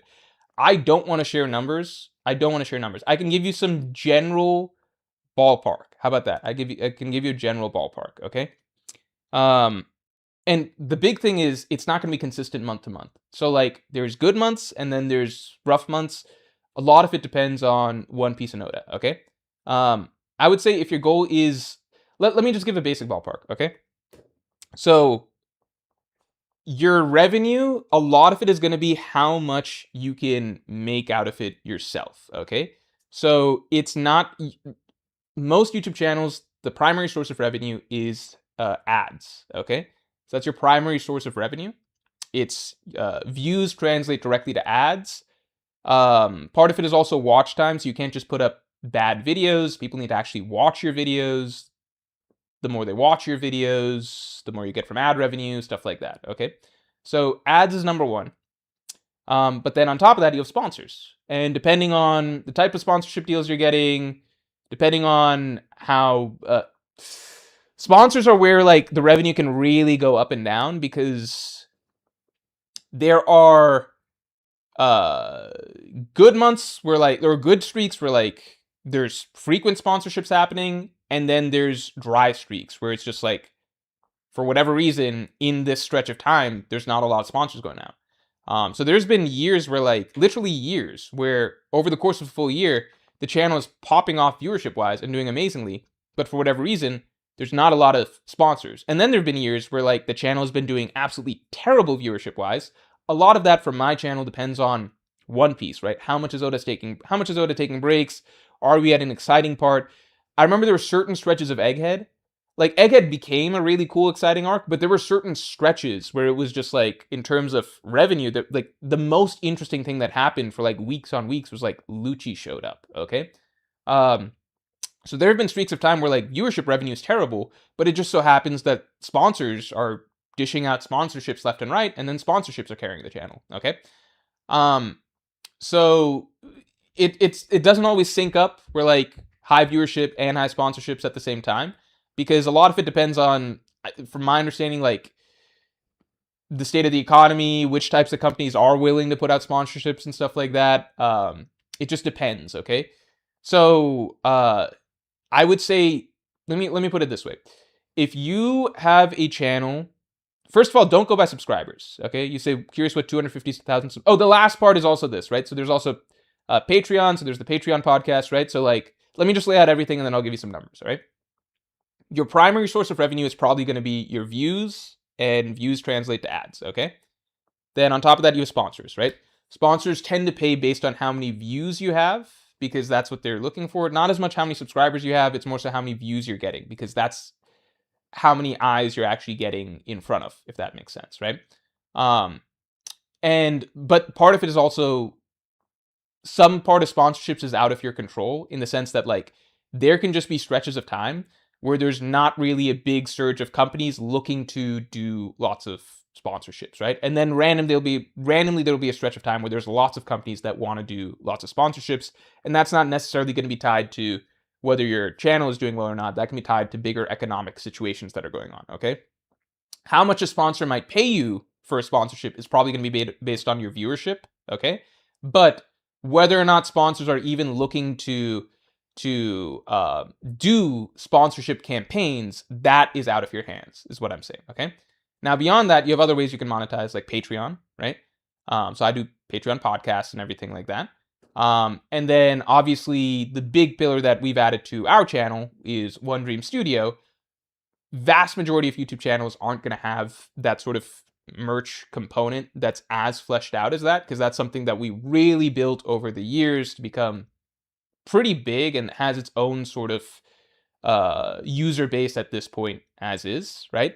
So it's to the point that basically One Dream Studio has grown to the point where it's a separate LLC for us, right? So it's become its own thing, and we share that with the artist and everything like that, right? So he's a co-owner. Like there's multiple parts of that, right? So I wouldn't say count on something like a big merch store, but that is something that we've been able to build over time. But these are all ways that you can monetize the channel, right? So the guaranteed way is ads and AdSense. Okay, then you're probably going to get sponsors if you grow to a certain point. Okay, and then beyond that, it's on you to figure out ways to monetize. So like Patreon, obviously, if there's something valuable you can give, then you can do Patreon. If you want to do merch or something, or if you're in a niche that makes sense for merch, then do that. If it's not merch, maybe it's something like, I don't know, whatever, digital products or something that you want to do that makes sense for your viewers, that's actually good and, you know, something valuable that people would want, then it becomes a natural way to do that, right? But that's all of the ways that the Morj channel essentially has become. It's more than just me now. It's kind of like a full-fledged business with an attached business with One Dream Studio, right? So the simplest way that I'll put it is that ballpark, in like a normal year, right, between ads and sponsors, it's for me it's 6 figures. Okay, so I'll just leave it at that.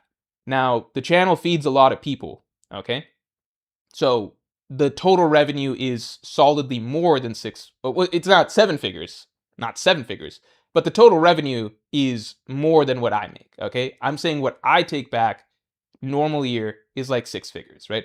One Dream Studio, you add that in, increases that and everything like that.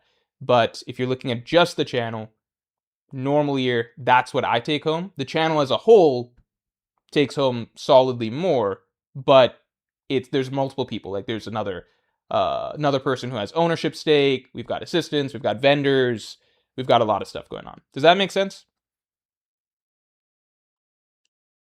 Tornado says, how much views equals dollars? Let me see.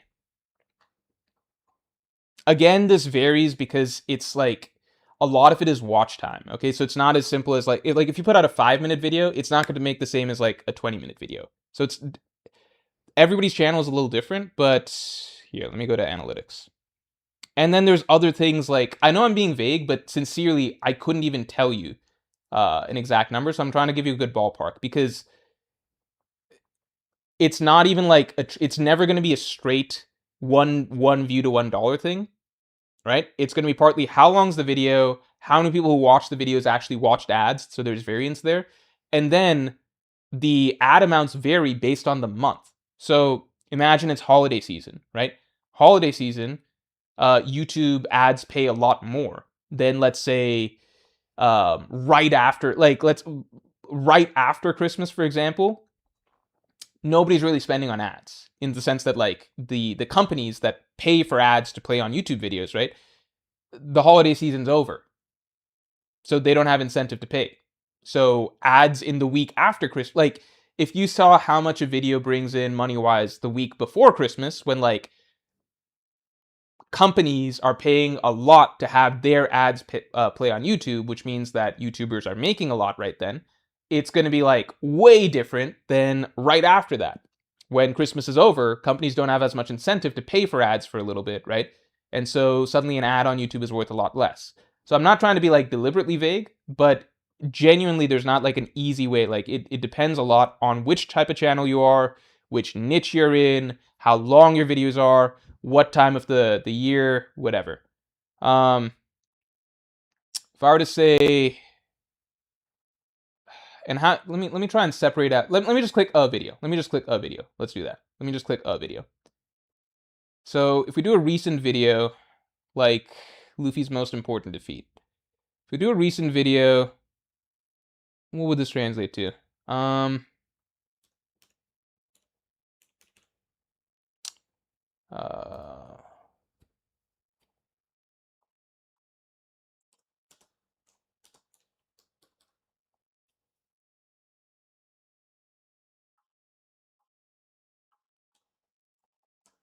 do that. Does this make sense?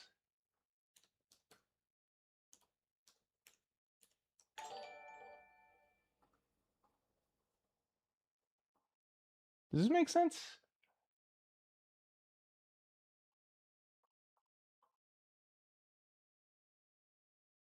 Yeah, I think this makes sense if I did my math right. So if we look at my recent video, Luffy's most important defeat, right? If we look at Luffy's most important defeat, then revenue-wise, I think this is a good average. It's gonna be roughly like between the $6 to $7 range per 1,000 views. Does that make sense? And then that's not even getting into stuff like, like streams and stuff like that. So there's oh, and the last thing is don't go off of subscribers. Okay, don't go off of subscribers because there's channels that are like YouTube doesn't pay you based off of subscribers. So it's your views that bring in subscribers are a way to build your viewer base, okay? But your videos actually need to get views to make money. So there are channels that are smaller than mine in terms of subscriber count that probably make more money with their videos if their videos are hitting like 1 million views. My videos don't normally hit 1 million views on average, for sure, right? On the flip side, there's channels with like millions of views, but the videos they release might only reach like, 30,000 views or something, and then my videos are generally going to make more money than that. So subscribers are a good idea. They tell you how big the channel's audience is, but it's not a direct translation to how much they're actually making, because in terms of how much you make ultimately comes down to your views. You don't get money for subscribers, so keep that in mind. So it's good to try and build a large channel, obviously, so you're growing your base. But you can be a channel that like I guess if this is encouraging, you could be a channel that has like 2,000 subscribers or something, right? But let's say you put out one viral video that gets you 3 million views. You probably make more in ads in that month than I do in my channel, which has like 250,000 subscribers, you know? So just think about it like that. Hopefully that was helpful. Prawley Hister, thanks for the 500 or RSD. Thanks for your work. Your videos and streams helped me get through some tough times in the past. I'll be facing shit again soon, probably. So I'm pretty glad you got the channel back. Thank you for your. I'll be facing shit again soon, probably. I'm really sorry to hear that. Thank you for the support. I hope that the videos, streams, all of that help give you something that you enjoy. Over the course of the week. I hope it's like a, what do you call? I hope it's a bright spot in your week. Yeah, that's all I can say. And thank you for the long time support. I will be here, you know, if you need a bright spot throughout your week. My videos and streams, those will be here. But yeah, thank you for the support. Seriously. One thing I'll add, so I'll add this, which is RPM. So your revenue per video, right? RPM went up as of, I think it was like last year, or maybe the year before or something. It went up for pretty much everybody because YouTube switched. So before, we YouTubers would manually go in and place ads, but recently YouTube switched to like AI will go in and put in your ads, and it actually is way better.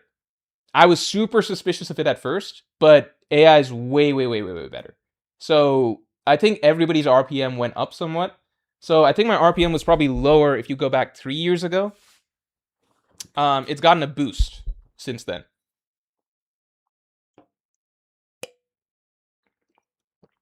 Monkey with Stick, thanks for the 5. 20 years I managed to go without making a Twitter account, and I made one now to be able to check up on your news. I hope you understand the sacrifice. Oh my god, Monkey with Stick, I actually really appreciate that. I really, really appreciate that. Because that does actually mean something. I know what you mean. I don't like making accounts for things in general. Certainly not new social media. So that does actually mean a lot that you went out of your way to do that.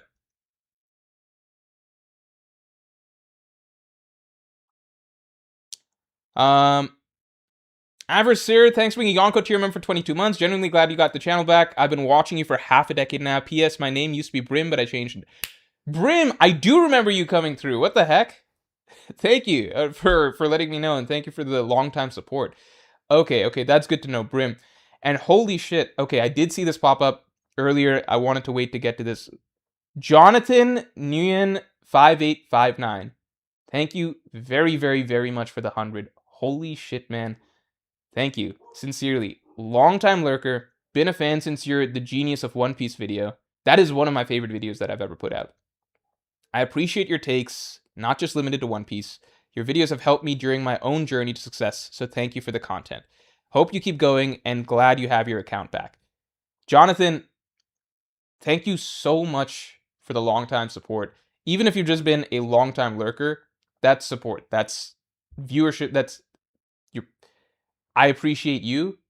I appreciate you coming out to make this gesture. I really, really appreciate it, especially after what happened over the course of this last week.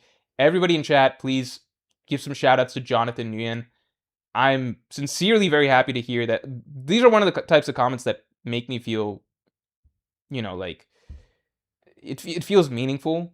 When I hear, like other people have said in the stream, your videos have helped me during my own journeys to success, so thank you for the content. Whatever it may be, if it's like helping you just out of a rough mental spot or anything like that, or if it's actually helped you in, as you say, your journey to success, I really appreciate hearing stuff like that. It makes me feel like I'm not just talking into the void, but I'm actually, this is all meaningful in a way, even if it's just a One Piece channel, I'm really happy to hear that, and sincerely thank you so much for this for the support. Seriously, man. I hope you continue to be a lurker for a long time. It makes me happy that you've been a fan since the Genius of One Piece video, because that is really one of the best videos that I think I've put out on this channel. I think it's like an underrated one almost for I think what it gets into. But yeah, everybody to shout outs to Jonathan Nguyen. Seriously, just if you've got the ability to make emojis and stuff, give him some emojis. Appreciate you, man. Thank you very, very much. Rayochiha 5135, thanks for being a Yonko tier member for 46 months. Hey Morgenstein, glad you're back. I lost my mod, but you don't have to reinstate. I've been meaning to switch my membership to my main account. Okay. But Rayochiha, I do remember you as a mod. So if you want, like, I don't know, just let me know when you swap it back or whatever. And yeah, I'll make you mod in the new one, in your new account. Good to see you, Ray. Thank you. Anarcho Tao, thanks for the 5. Hey Morj, I just checked and unfortunately the hacker didn't delete the Jack will fight Luffy video. I could have used this as like a little excuse, which is like gone back through the channel, like found all my worst little theories and just deleted them and been like, never happened. Or if it did, the hacker got rid of it. Javier Jill 3332 sent hiding for 10 jewels. Thank you. We're getting a lot of jewels throughout this. Green Tornado X, I actually do remember you as mod. Here, I'll add you. Cody joining against HBox. That does hurt me to see. Listen, here's the thing. I'm not going to say I'm Cody's friend, but I'm a Cody fan. And, like, Cody's someone that, to some degree, I kind of know at this point in time. Like, I've been on a Discord call with him and everything like that. I've talked to him through some PR moments that he's had. So I'm not close or anything like that. Nothing remotely, not going to pretend I'm super chummy with him or anything like that. But he is the one Melee top player that I've actually like spoken to in a call and everything like that, and bounced some ideas off and stuff like that. Just some stuff when he was interested in content creation and everything. I'm a Cody supporter because, like, I think people don't... He is on the spectrum. I don't think people fully get that. Like, I think it's almost... I'm not going to say it's harder to be on the spectrum when you're, like, in the in-between spot. Like, when you're able to be... like, let's say someone like Mewtwo King, there's so many things that Mewtwo King does that are kind of laughed off as, like, literally, like, lol M2K. Like, huge social taboos or transgressions are like, oh my god, you actually asked for that or you did that, that's so grimy, etc. And it's been laughed off for years as lol M2K, At least while he was competing. I think now in his post-competing life, people have kind of gotten on his case more because he actually does promote scams and I think pyramid schemes and stuff like that. So, but it took some time. While Mewtwo King was playing, pretty much he could break every social rule under the sun and like John or whatever, and it was all just laughed off, right?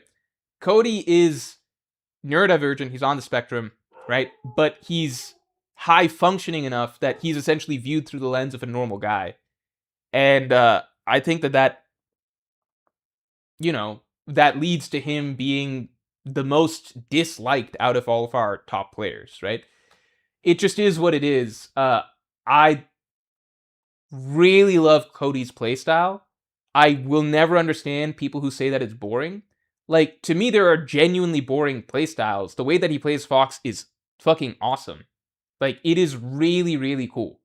The stuff that he does with Fox is amazing. Like, he's not this... It's not like we're fucking watching Armada, who's... I respect the hell out of Armada. I think Armada might still have an argument for the GOAT of Melee. But Armada genuinely did have an extremely defensive, campy playstyle with Fox that was very ABC bread and butter. Cody's doing something new every single fucking punish that he pulls off. His neutral is, like, he's a fucking neutral game god. He's, like, how do I explain this? Cody has, like, people love Mango for all of his reads and stuff. Cody reads the fuck out of other players. He probably is the second best in the game in terms of, like, how frequently he's actually calling out the opponent and making hard reads on the opponent. It's just that it always goes into some sort of very optimized punish, whereas with Mango, it's something, like, cool or unorthodox. Cody's his whole game is really cool. It's aggressive. It's very fast. Crazy smart neutral. Great like fucking PPMD-esque dash dances. Sick ass combos that you don't see anywhere else. He does like some like I think with Cody it really is a personality thing that people go after him for. But the sad thing is like I hear him talk and I get where his heart is at in most of these places and why he doesn't understand why certain things that he says come across a certain way. But his heart is actually genuinely good heart. Like if you just listen to him talk in depth in any place, or like he's always trying to do the right thing or whatever. It's just some spots he just doesn't understand socially. I think also like he wants to be liked as well, which doesn't work when you're kind of like it's just complicated. But if you were to just watch Cody, like if you separated the player from the play style, right? Cody has like, in my opinion, the coolest play style. Maybe coolest play style is hard to say, but like if he was any other player playing like that, like if it was fucking Plup or something instead, people would be like, if Zane was the person playing like that, people would fucking love it. That's all I'll say. That's all I'll say.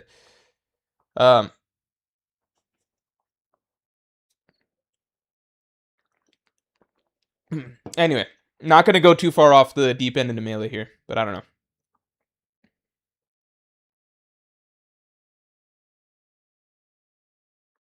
Cody doesn't have a garbage playstyle though. Like anything you would want, do you want the Fox to be aggressive? He plays aggressively. Do you value like really fucking smart neutral and reads? Cody's the second or first best in the game. I would argue he has the best neutral in the game, and it's not super defensive or can't be, right? In terms of reads, like him and Mango, right? In terms of like like mind-blowing plays, Cody pulls off like insane defensive plays and recoveries out of the blue all the time. If it was Mango doing that, everyone would be nutting, right? Show like crazy combos. I get that Cody's combos can feel almost like too rehearsed, but he's always pulling off something that's like, holy shit, he actually hit that. I don't know. I don't know. Anyway.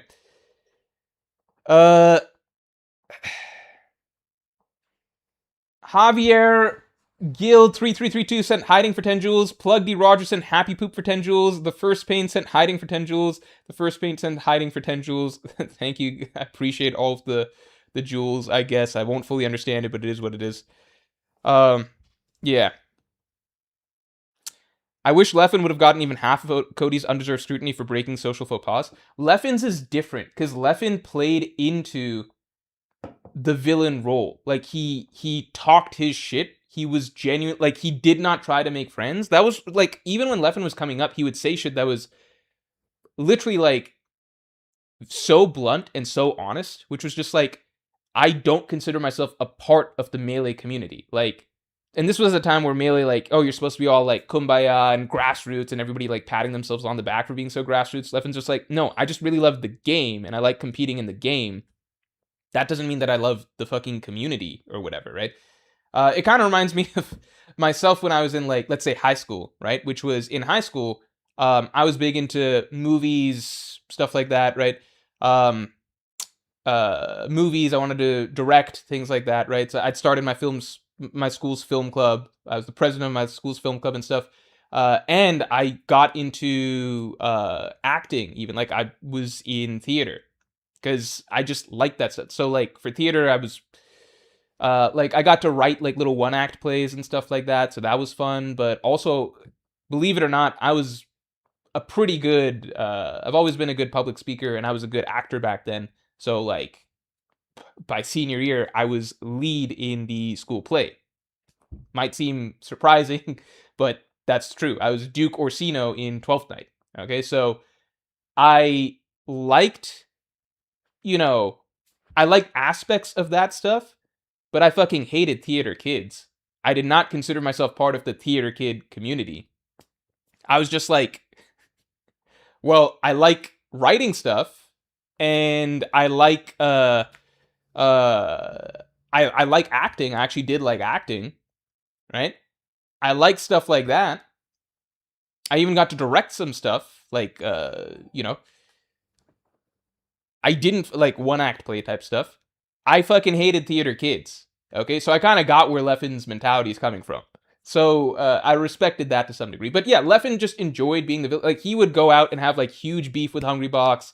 I don't respect a lot of the way Leffen acted, and I think that he's somewhat narcissistic in the sense that he never apologized or ever says that he's wrong about anything, stuff like that. And he did have stuff to apologize for, in my opinion, over the course of his playing career. But you can see why people are drawn to Leffen, because he wants to be the villain, right? Cody doesn't want, like, Cody is literally just a dude who does not have certain social charisma points that a lot of other people do. Like, even by video game nerd standards, right? He's kind of just a nerd, right? Cody, the other thing with Cody is that he is very outspoken, right? So, like, he's not like somebody like Armada, who is kind of just like, just a boring dude to some degree. Cody is actually very outspoken. So if you watch his streams, he makes very hard declarative statements. He analyzes things really hard. He has strong opinions on things. He kind of has an attitude of like, I'm correct about this and this, right? I mean, maybe some of you view me in that light. That's fair. But at the same time, if you're gonna have a strong personality like that, then you also need to be likable to some degree. So Cody's like that, but he's not really, as, I think, to the average person, not viewed as funny or whatever. You might need to pull that off, right? And then he also wants to be liked, so he doesn't want to have beef with other players. So he's not like Leffen in the sense that he's like, yeah, like Leffen and Cody both have strong opinions, both very like types of personalities, neither of which are like super funny or charismatic necessarily, but Leffen at least leaned into being a villain, and he was like, fuck you guys, I don't care who likes me or who doesn't. Cody actually wants to be liked. He wants to have friends with be friends with other top players. He's very collaborative with other top players. He wants to play friendlies and stuff like that with everybody. That just puts you in this sort of no man's land of like, it's hard to put somebody, like, it's hard. What's the appeal of this person to a lot of people? Does that make sense? Just like in Theater Kids is fair, lol. I swear, movie stars and stuff like that, I view them like movie stars, TV stars, etc. I'm just like, I know who you really are. Like, I know the truth behind you, behind your person. I know the background you guys came from. You guys are lame and weird as fuck in real life. It's funny because it's like, in school, right? In school, you've got the jocks, right? And then on the far other end of the spectrum is you've got people who are like theater kids, maybe some music artsy kids, etc., right? But then in the real world, right? It's like suddenly all those people are grouped together because celebrities, right? So you've got superstar athletes, you've got superstar actors, you've got superstar musicians, right? But one of these things is not like the others in the sense that athletes were essentially cool from the beginning, right? And these other two are actually hardcore losers. That's their background. These are actually the least socially savvy people on the planet, the lamest, cringiest groups of people, right? But now they've got fame and money, and so now they're like, oh, it's all celebrities, right? It's like, no, no, no, no, no, no, no, no, no, no, no. All right, like, movie stars are not cool. They're not cool people. There's never been a cool movie. Maybe there's people like I don't know. If you're a fucking former, like, let's say The Rock, who's like a fucking football player, became a wrestler, who then became a movie star. The Rock is gonna have a very different personality than fucking like Tom Holland or Robert Downey Jr. or something like that, right? It's very different. It's like, we pretend that they're all just celebrities. It's like, no, some of these celebrities are like hardcore cringe people in real life, and then some of them are actually like, quote unquote, cool people all their lives. Does that make sense? I hate when I see people like put movie people, like movie stars and stuff, on a pedestal, because I'm like, no, this is just a fucking theater kid. It is just a fucking theater kid. Like, you rewind 10 years, this kid should be getting stuffed in a locker. These movie stars, they're not cool, all right? None of them are cool. I don't know. Stormy says, damn, Morj painting with a bit of a broad brush. No, because I've seen it. I've been in there. I've been in the in the mix. All right, I've seen them. They're no cool movie stars. I know who they all are. What does bro have against actors? Because literally, it's lived experience. It's lived experience. It's lived experience. Uh, anyway, you just have to hang out with theater kids for like, oh my god, I still remember because the worst thing was like when you're actually like in a play, right? The worst thing is so like school ends and then you got to go to the theater room or whatever, right? Because like they'll be practicing different stuff, so you get called out on stage when it's your turn for a scene. But a lot of the time it's just like waiting, and you're just I don't know doing homework or whatever the shit in the back. Okay, low key, this was one of the best ways to actually get me to do my homework because I would never do homework at home, right? But when I'm trapped in that room and it was just like either interact with these people or do homework, I was just like, I guess I'm fucking doing homework. I guess that's actually what's happening here. I guess I'm doing work. You do not understand. You just don't understand unless you're actually been put in a room with those people and been made to hang out for extended periods of time. You just don't understand what it's like. You don't understand the type of personality that gravitates towards this. All right, continuing on. Georgeson, thanks for the 28. Thank you very much. I'm sorry this happened to you. The timing really couldn't have been worse too. I don't know why you were targeted when at worst you're slightly inflammatory for content. Glad you're still standing. Good luck. Also, I love Better Call Saul talk. Oh, I haven't been able to share stuff about Better Call Saul much. It is what it is. Thank you, Georgeson. I do appreciate it. I don't think I was personally targeted. I think that this is somebody who is trying to reach out to different YouTubers because they're trying to push their whatever Robux scam or whatever the fuck. So if they were trying to go after me personally, then there's a lot more that they would have done, I think, once they got the account, such as deleting videos, doing things to try and get the channel turned off. This seems like somebody who's trying to reach out to different YouTube channels to just see who they could get. They got us. I explained the full story earlier in stream. Count Dogula sent Corgi for 1,000 jewels. Thank you very much. SBO30 sent 6-7 for 67 jewels. That makes sense. Thank you. JWP, good to see you. Thanks for being a Pirate King tier member for 44 months. Always good to see you. Congrats on getting your channel back. Thank you very much, JWP. Glad you're back in stream. The NN55 sent trophy cake for 1,000 jewels. Thank you.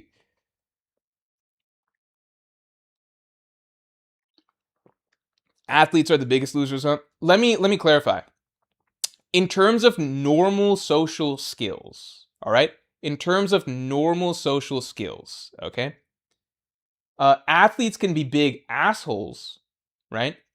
Anyone can be an asshole, though. I think over time, there's not really once you meet enough people from different walks of life, anyone can be an asshole if you give them a chance, okay? So I don't think that there's a disproportionate number of athletes that are assholes compared to, I mean, you guys know what happens in Hollywood, right?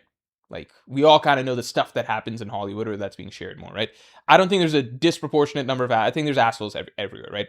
But it's easier to hate people who are viewed as essentially cool from high school through college, through adulthood as assholes because everyone's at some point or another been on a receiving end of someone like that being a douche to you, right?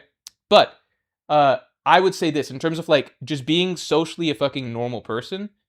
Yeah, people that are more at the top of the social hierarchy, I guess you could say in high school and in college and later in life, they are more they are more socially savvy people. They're more normal people, okay? Whereas with theater kids, you've essentially got the world's biggest, cringiest loser. Like, you don't understand, just the way that they talk, the way that they act, the way that they interact with one another. It is like, if I filmed these kids back in that room and put it on, you guys would understand what I mean. Just the biggest dweebs on the planet, essentially. They get one break in Hollywood, suddenly they're in a big movie, and it's like, oh my god, fucking, like, whoever the fuck, like, whoever, I don't want to call out any specific actors, but it's like, oh my god, I don't want to call out any specific actor.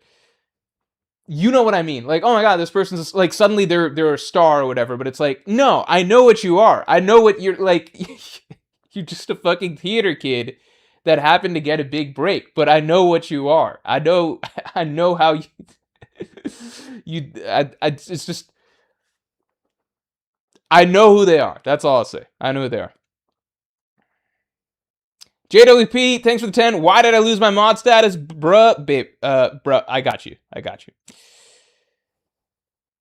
It's, let's say, just a transition, I guess, in the sense that everybody seems to have lost their mod status. My bad.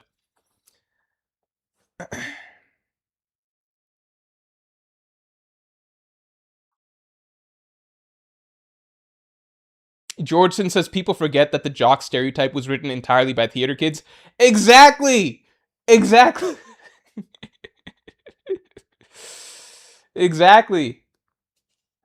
That it just is what it is. Stormy4907 says, do you hate Jimmy more now that he can relate to his victims more? That's actually, I swear to God, I literally thought over the course of this, I've been Sauled. I've been Better Call Sauled. It has not changed my views on Jimmy because those views existed regardless. If I'm being like fully, because we haven't really talked about this, the hacker, I don't actually have. I've reported them and stuff because it's important for it to not happen to other people. But with the hacker, I was like upset and I was pissed that they were using this to push this dumb Roblox scheme and stuff like that. But I don't have any deep personal feelings towards this person.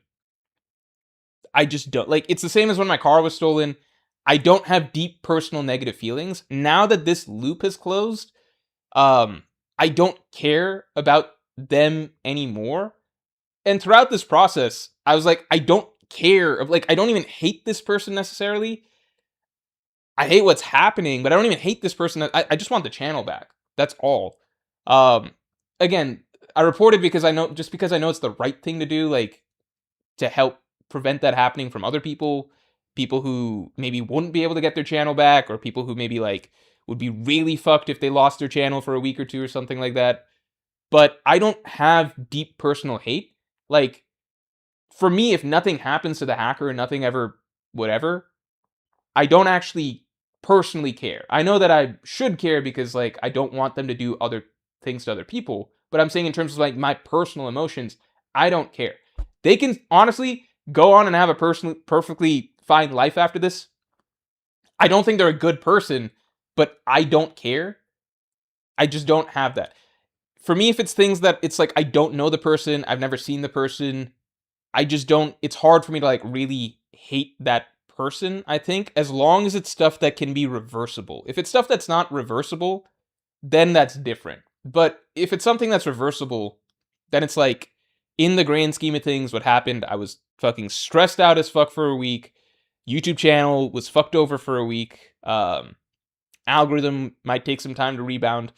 But in the long term, it's just like, no harm, no, whatever. It's the same with my car. It was like, this is all fixable at the end of the day. It is what it is. I just don't have, just don't have that as much. If it's in person, that's different. Because, like, if it's in person, then I can feel visceral anger towards somebody. But if it's, like, for me, how to explain it, maybe it's because there's no face or a name that I'm interacting with. For me, it's kind of like, I found this out over the course of this, which is like, it's the empty boat idea, right? And I think that's what I experience, which is, for me, I experienced like the car thing, which happened twice, and this thing as kind of like big life inconveniences that happen. I hate that it's happening. I want it to be over, but that's my main thing. I don't feel like great rage or hate towards a person because there's nothing to assign it to. I'm just like, oh, I just want this to be fixed and I want it to be over and I just want life to continue on as it was. Does that make sense? The empty boat philosophy or idea is basically like, I wonder if I got recommended this on my Twitter feed, maybe because this stuff was happening, but like, literally just, if you are in a guy's in a boat, he's in a boat, and then all of a sudden another boat runs into his boat and hits his boat. Okay, like imagine a rowboat. He's in a rowboat. Another rowboat suddenly crashes in, like hits his rowboat. Okay, the guy turns around really angry. Who ran into me, right? He looks. The other boat is empty. There's no one in there, right? The boat just happened to float and run into your boat. The guy's anger immediately goes away. Okay, so that's an interesting way to think about it, because it's just like, where does anger come from, right? The moment there's not actually someone to assign that anger to assign that blame to, the anger just goes away, right? You can't be angry at an empty boat. The same thing happened, which is that your boat got hit, right? It's the same damage, the same whatever, but anger disappears as an emotion. Now it's just like frustration, annoyance, whatever, but you can't, you understand what I'm saying? So like, it's a healthier way to think about things, I think, because for me, the way I naturally experience these are already kind of like empty boat, which is like, because there's no name and face or whatever, it's just like my thought is just, the car is gone, right? My car is gone. I want my car back. Life sucks without my car, right? Same with this. It's like, my channel has been stolen. I want my channel back. I just want it resolved. I just want it back to normal. I did feel some anger on Saturday when a new round of videos popped up, because I'm just like, oh my god, he's still doing it. I think that was when I felt the spike of anger. So I'm not saying like I'm some sort of a like uh not human person who doesn't feel that, but it went away afterward. Like, anger was not my top emotion over the course of this. The only thing I was somewhat like actually pissed about was just and not even in the most serious way, but it was kind of just like, why is he doing it for the dumbest reason? Like for this Roblox scam or whatever the fuck he's doing. I don't even understand what he was doing with the Roblox thing, but why is he doing it for that? Like, you've essentially broken into a business and you're using it for the most stupid thing possible. I don't know.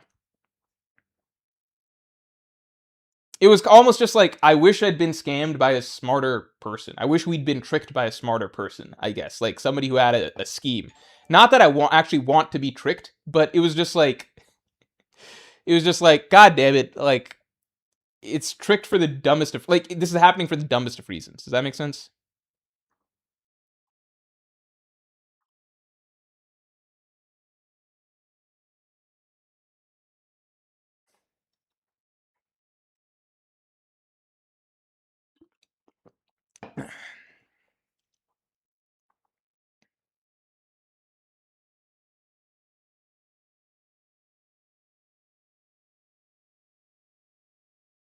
Roblox is serious business. As a film buff, are you familiar with Satyajit Ray? So I have not seen Patthar Panchali. I've not actually seen any of those classic type of Satyajit Ray movies, right? I know I need to. Funnily enough, like because I was trying to go through like different classic films and stuff like that from different um, countries for some time. I'm probably gonna pick that up again at some point. I think I'm gonna pick it up with Tarkovsky, because I kind of stopped there. I didn't do Satyajit Ray, which is funny because like I'm obviously Indian, but I don't know. Morj upset the scammer didn't ruin his life. I didn't actually want them to ruin my life, obviously, but like it's just like it adds to a little part of it, which is like, oh, why are they doing such a dumb thing with it? Why are they doing this?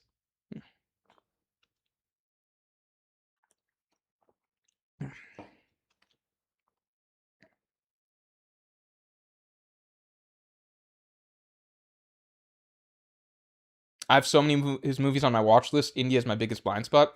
Yeah, I think part of it is because a large part of me watching a lot of classic films was one, I wanted to, but also that was when I was planning on kickstarting Movie Morj in the near future, and so I wanted to have a deep understanding of like all the great classic filmmakers.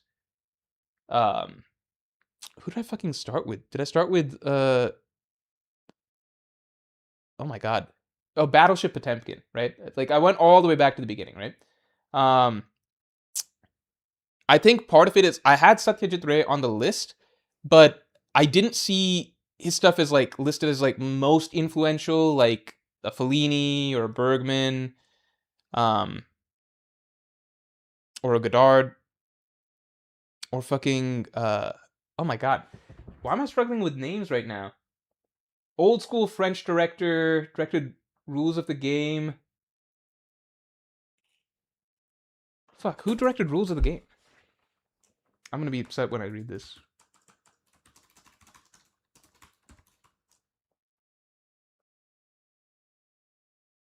Jean Renoir. Okay. Yeah.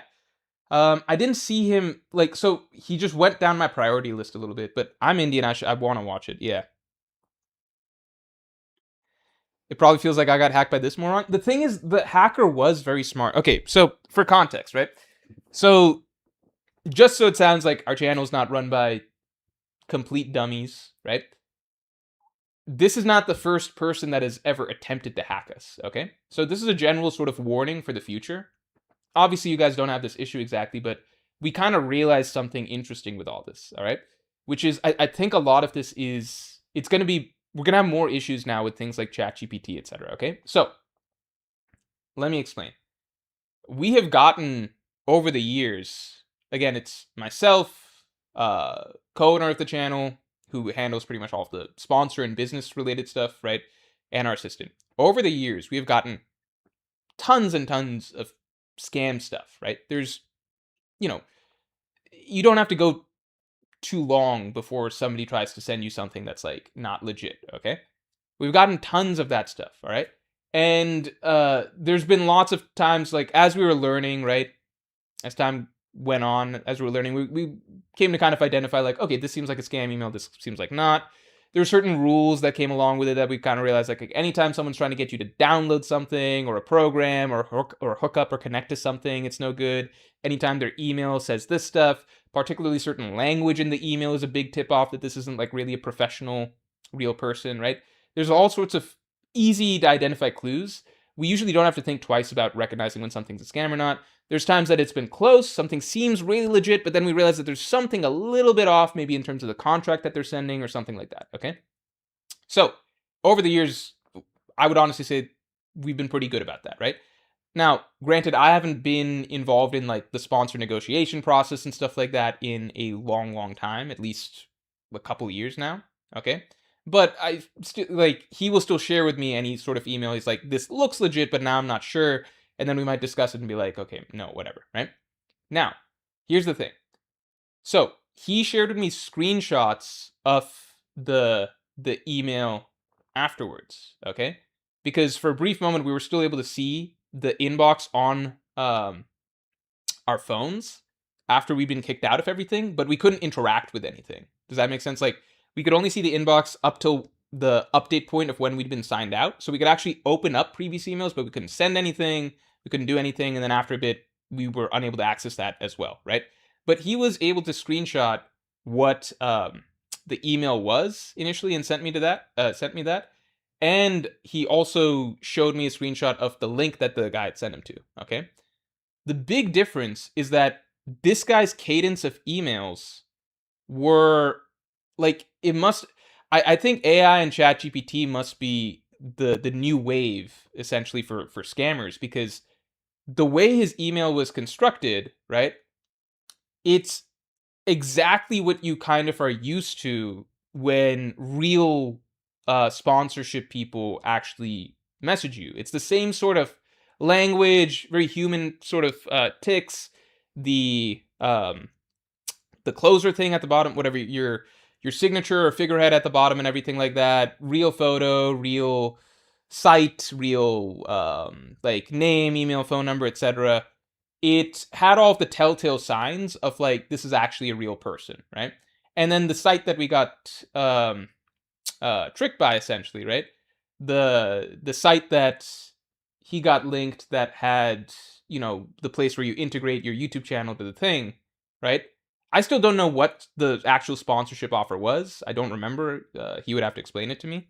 But it seemed like we needed to set that up with something. I don't know the full process or whatever, but he had been asked to integrate the YouTube channel with something on the site, okay?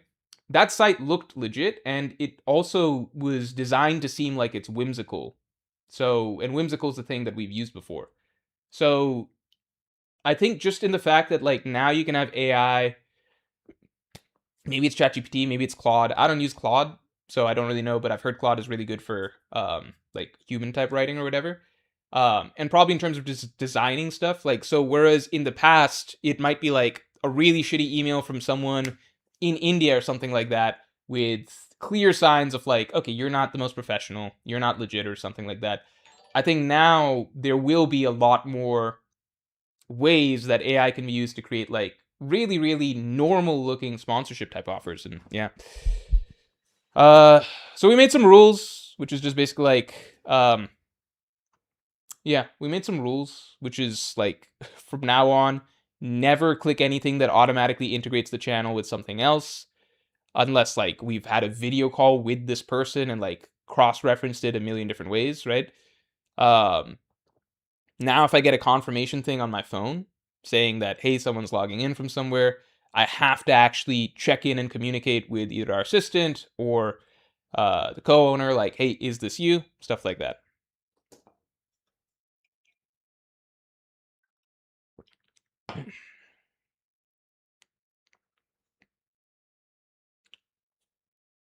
Jimutaro sent hiding for 10 jewels, thank you. Klasaka7261 sent loot box for 1,000 jewels, thank you. We're living in a scam golden age right now, it stinks. Yeah, I imagine technology will update over time to catch it. But I don't know at the moment.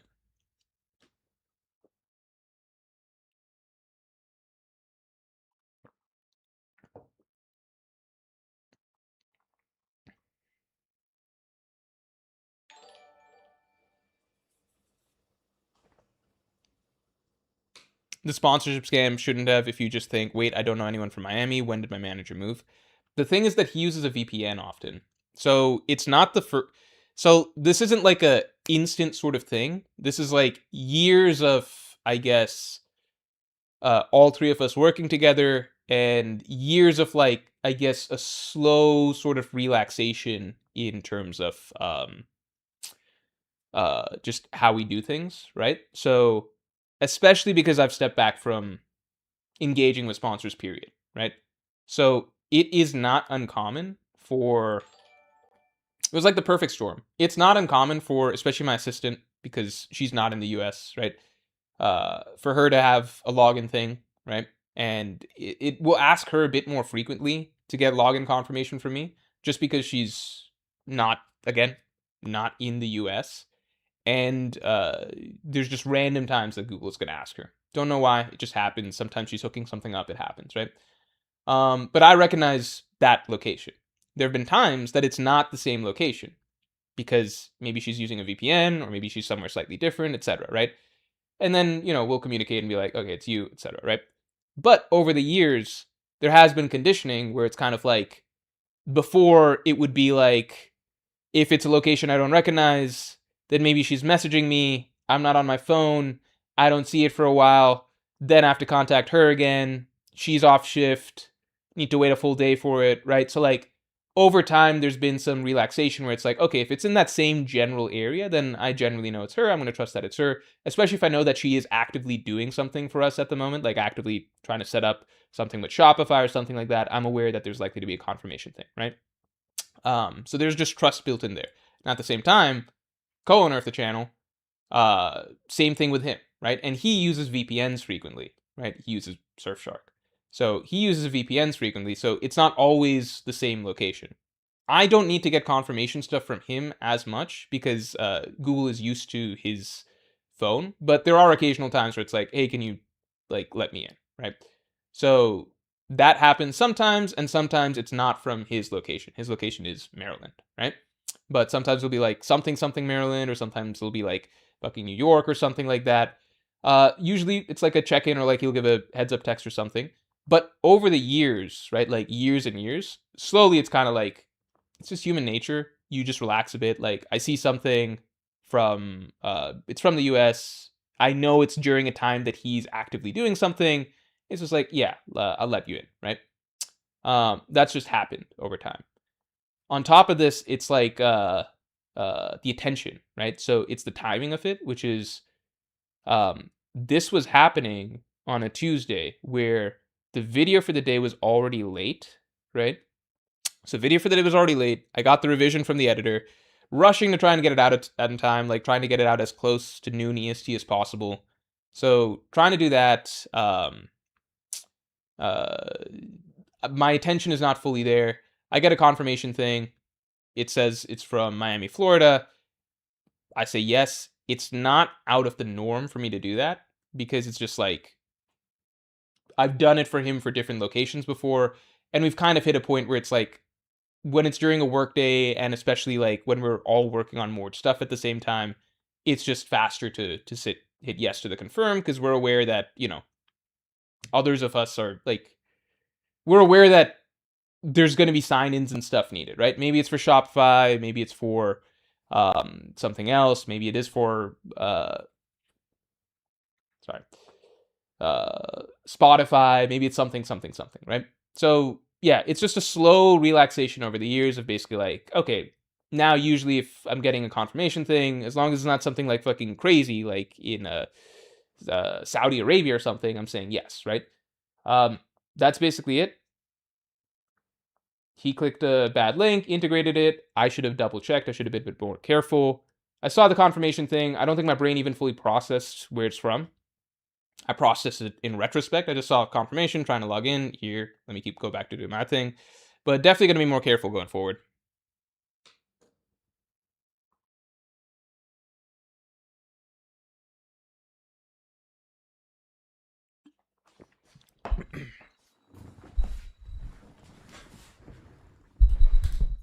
Which one of these are okay? Save your money sent laughing disco for 250 joules. Thank you very much.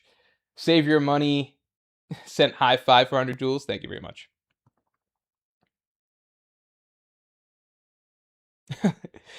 Adler says, I'm not gonna lie, when all that popped up on my YouTube feed, my first thought was I'm going to unsubscribe. Didn't even realize it was from a hacker initially. Some people thought it was from me. That's crazy. That's crazy. Did you have Google two-factor on? Yeah, I mean the second factor was basically like me hitting confirm. So it would not have happened if I didn't hit confirm.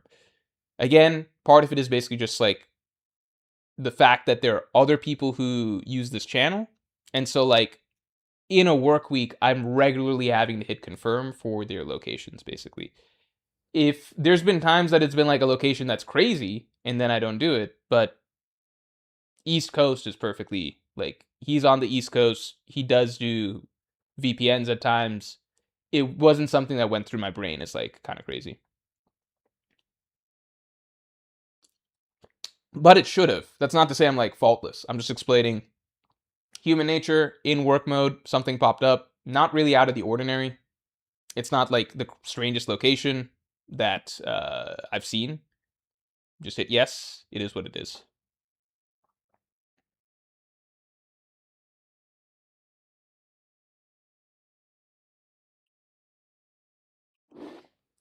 You seem like a Roblox Robux scam type of guy, to be honest.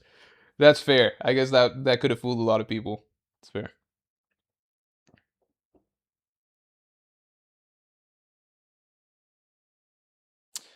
Generally, what is the goal of the hacker slash scammer? No one fell for that sort of scam, and all of your unreleased videos make more views than the scammers. Like, what the hell, bro? I don't know. That's the thing. I don't know. I don't know.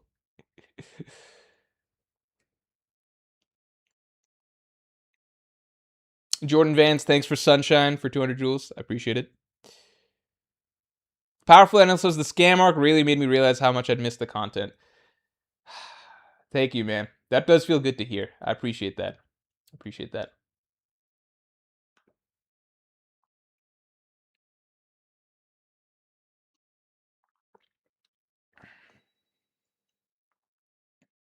I always forget how big Japan is. I always think if it has a small island, but it's actually quite sizable as far as island nations go. What's Japan's population? I know it's going down, but let's see. Whoa! 122.4 million? Oh my god, I had no idea. I had no idea. Oh my god. What the fuck? Yeah, I think I've been tricked by the island nation talk as well.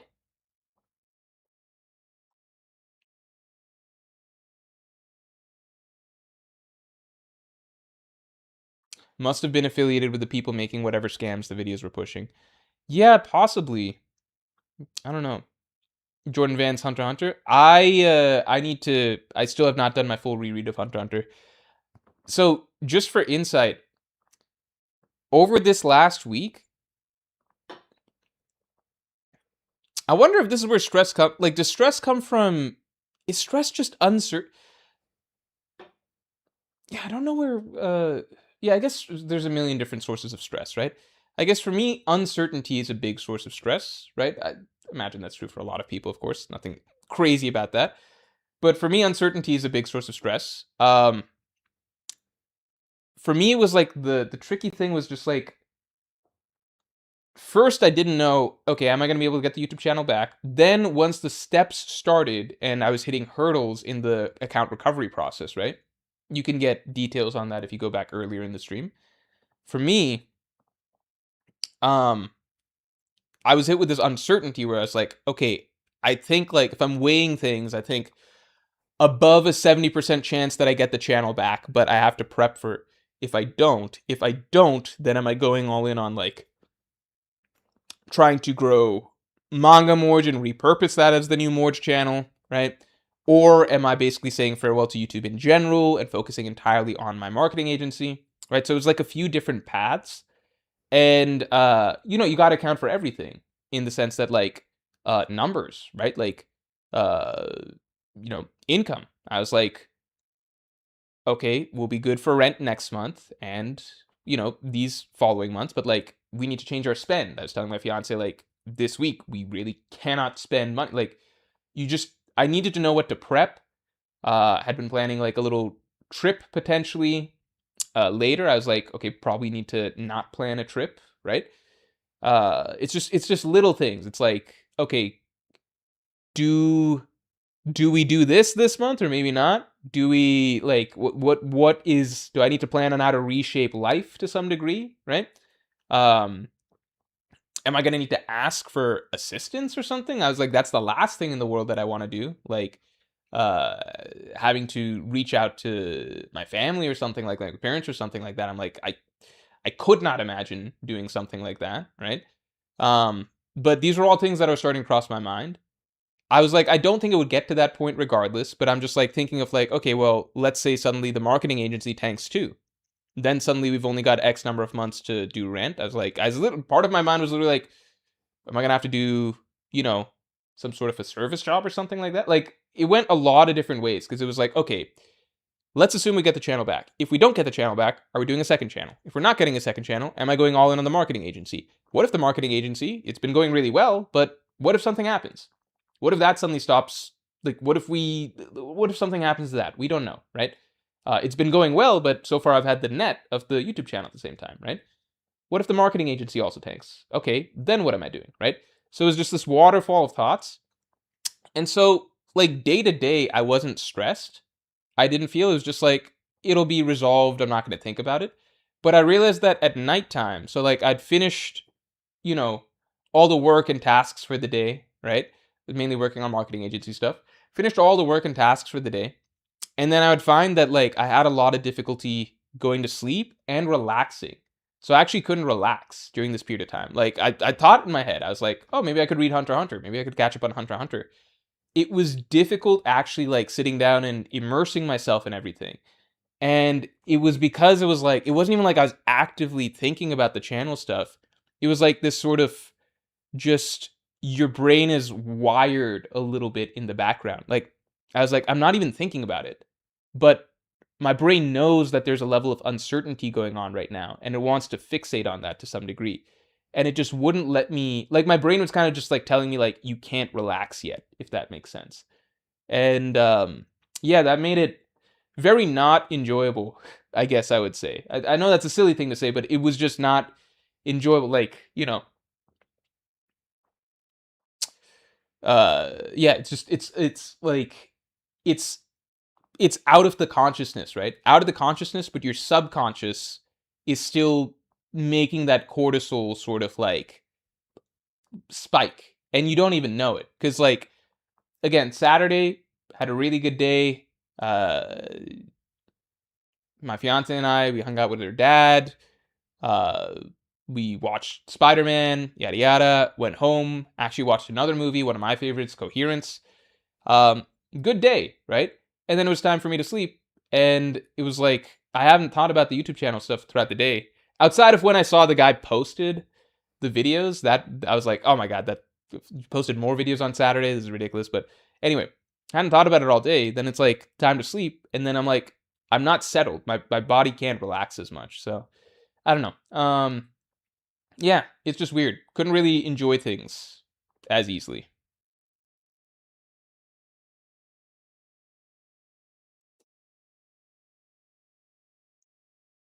It's anxiety. Yeah, I think I came to realize that Tiptia says I should have caught up to Hunter x Hunter past the time, to be honest. No, but that's the thing, like when like so Sunday, right? So Sunday I finished all my work for the day. It was like 6 p.m. Um and so I sat down and I was like, let me do something fun, right?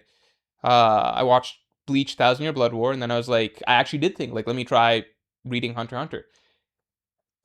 I didn't feel, yeah, you just don't feel relaxed. Like I went to some simple stuff. I started rereading verses just because I was like, simple. My brain's not processing new things. It's just like killing time, basically. I couldn't really, yeah, just relax into enjoying. And yeah, I guess that is probably what anxiety really feels like. And I was like, damn, is this what, I don't know. I guess open my eyes a little bit to what it would be like to live with like deep stress every day, or deep, yeah, something like that every day. Did I like the new Spider-Man? I really like the new Spider-Man. I actually didn't I was not wanting to watch Brand New Day. My fiance's dad wanted to watch Brand New Day. So, I wasn't too interested in watching the new Spider-Man. I think out of the Tom Holland Spider-Man, this is maybe my it's I think this is my favorite one out of the Tom Holland Spider-Man movies. I don't like their naming scheme, so I don't remember the name of the third one, but I really love the third one as well with the, Toby and Andrew. I really love the third one. I wouldn't say loved, but I really enjoyed the third one. Um, but I think I like this one better. I think this is the best movie. That one focuses on resolving several Spider-Man's like stories, so it felt like a nice bit of closure for the other two trilogies, which is really cool. But this one actually felt like just a strong, really character focused journey for Tom Holland. I thought that was good, and I was very impressed with his acting in this one. I don't think I've ever really been deeply impressed by his acting. I was really impressed by his acting in this one. Um, it's a really good movie. I still think I lean towards Spider-Man 2 being my favorite Spider-Man from the Tobey Maguire series. I think I still lean towards that being my favorite Spider-Man movie overall. But right after that, I would say Brand New Day, then the three Spider-Man one, right? Then maybe Tobey Maguire's Spider-Man one. Then maybe Tom Holland's Spider-Man one.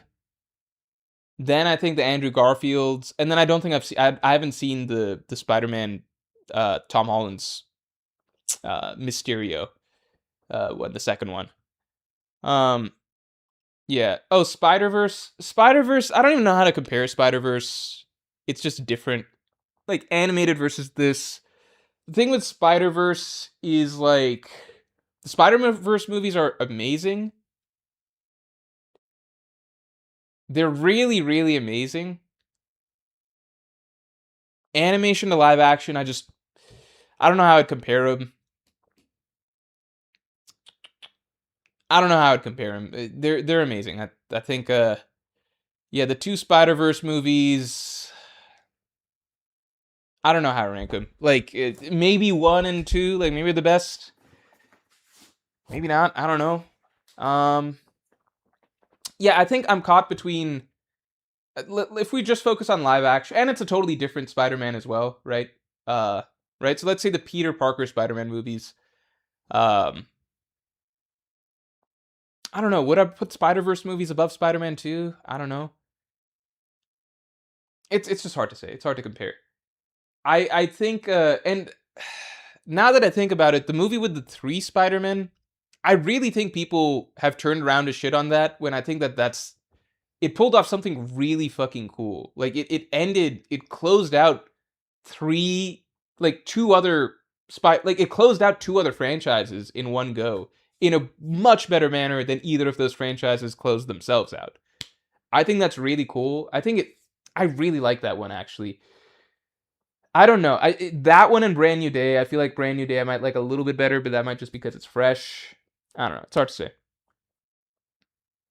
Top one animated trilogy of all time potential. Yeah, I mean, what is that in like Toy Story or something, right? And I don't really like Toy Story 3.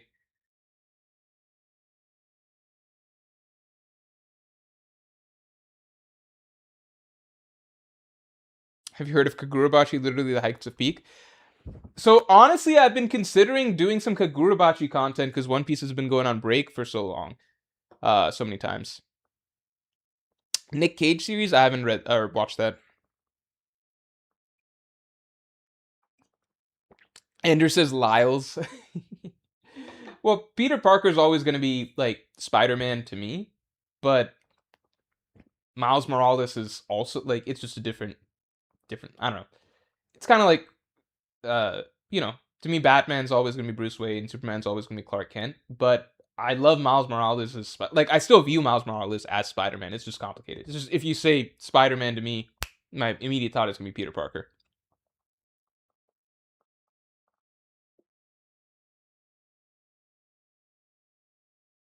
Beyond the Spider Verse is my most anticipated movie right now. Yeah, Beyond the Spider Verse is gonna be really good. I imagine. Stormy4907 says Morj Kagurabachi analysis would heal the world. The thing is that I would need to give it a strong reread. I like Kagurabachi a lot, but in terms of like some deep analysis, I don't think I would like if you ask me right now after my first read through if I could provide some sort of deep analysis on the series, I don't think I would give you something that substantial. Give me a reread, I think I'd be able to come up with some good stuff. But at the moment, most of my reasons for really enjoying Kagurabachi are phenomenal plot, phenomenal plotting of the story in general, right? Great action, suspense, twists. Love the main character, enjoyable cast of side characters. Um, Great little world it's slowly setting up, great powers. It's just kind of checking everything off really, really well, in my opinion. Great potential villain is what it looks like. Um, Good emotional stuff. Thematically, I think I would need a whole reread to give like a really strong thematic deep dive on it. The flashback seems to be like a 70 plus chapter long arc. Interesting. Do I like Kung Fu Panda? Oh, that's another really good animated trilogy. Low key, I love the Madagascar animated trilogy. If you ask me like what's my favorite animated trilogy where I like every movie in the trilogy, it's Madagascar. But with Kung Fu Panda, I didn't love the third Kung Fu Panda. I love the first one, love the second one. Third one I think is a good movie. I didn't love it. Um yeah, I just didn't. It's not my cup of tea necessarily. I don't think it's I don't have hard critiques of it. I just didn't care for the story that much. Um I get the idea behind it. I thought it's got some cool stuff. It just didn't hit with me the same way. Um yeah. Toy Story should have ended with 3. Everybody says that. I strongly believe Toy Story should have ended with 2. Strongly believe Toy Story should have ended with 2. I even watched a video at one point which pointed out that Toy Story 3 is just like a copy paste of the entire storyline of Toy Story 2, but just with some extra stuff at the end. And I was like, yeah. The thing is that everybody loves Toy Story 3's like ending. To me, and I watched Toy Story 3 when I was much younger, even at that age, when I watched the ending, I was just like, and I watched it with my sister in theaters, and even she, who was younger than me, we were both just like, this is like laying on the cheesiness like a bit too much, you know? And that's not to say that I can't be emotionally moved by Toy Story. I've told you guys in multiple streams, any longtime stream viewer knows this.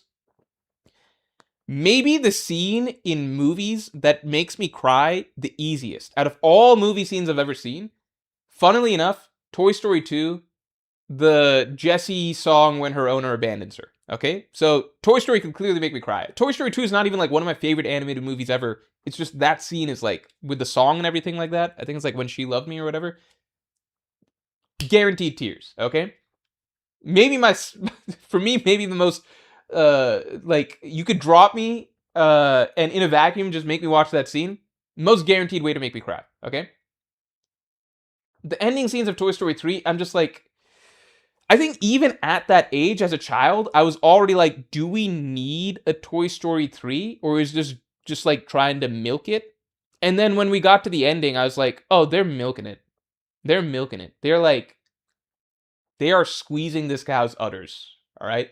They are fucking torturing this cow. That's how I felt at the end of Toy Story 3. You all don't have to agree. That's how I felt as a child. And my sister, an even younger child, sitting next to me in theaters, also felt the same way. So, I don't know. Maybe we're just a bit more whatever, negative. But I was just like, what are we even doing here? Yeah. So, for me, I think it should have ended at Toy Story 2.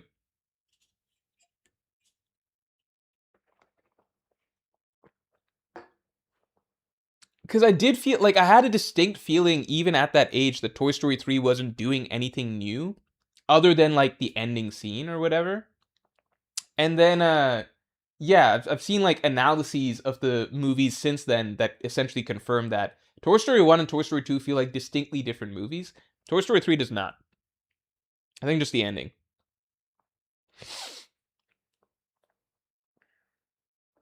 And I'm not watching Toy Story 4 out of like principle. I've seen some clips. I'm sure it's still good. That's the thing. I don't think the Toy Story movies will ever stop being good because Pixar just Pixar just rarely misses. Like I don't think Pixar's ever like hard missed on a movie that I have seen. I think it's just got some that are maybe just got a little less substance than others, you know? I've never seen Toy Story 4. My sister said it was good, but I just don't feel like I already felt like they're milking it after 2. So I'm like, what am I going to do? Watch 4 and 5 at this point?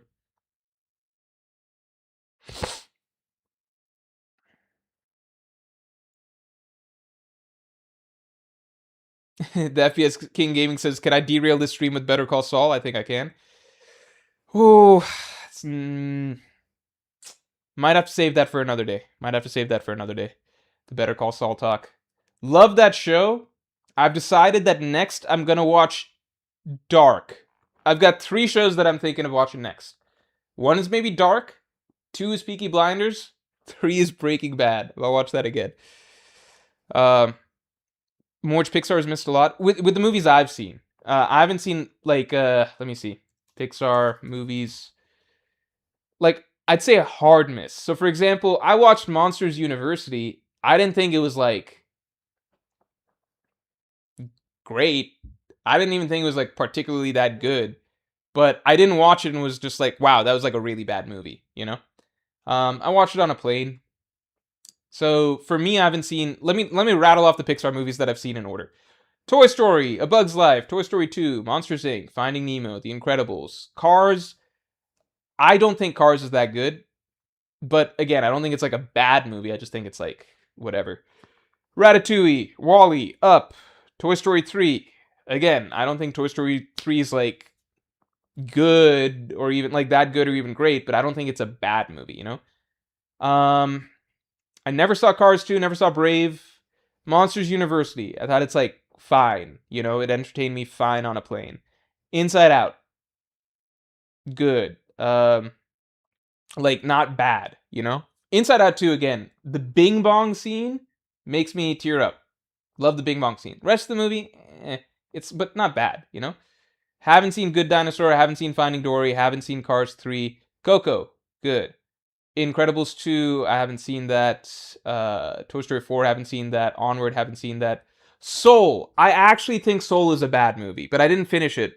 Like, my family, we actually fucking turned it off with like 20 minutes to go. It was that bad. How do I say, not a bad movie? I guess it's not.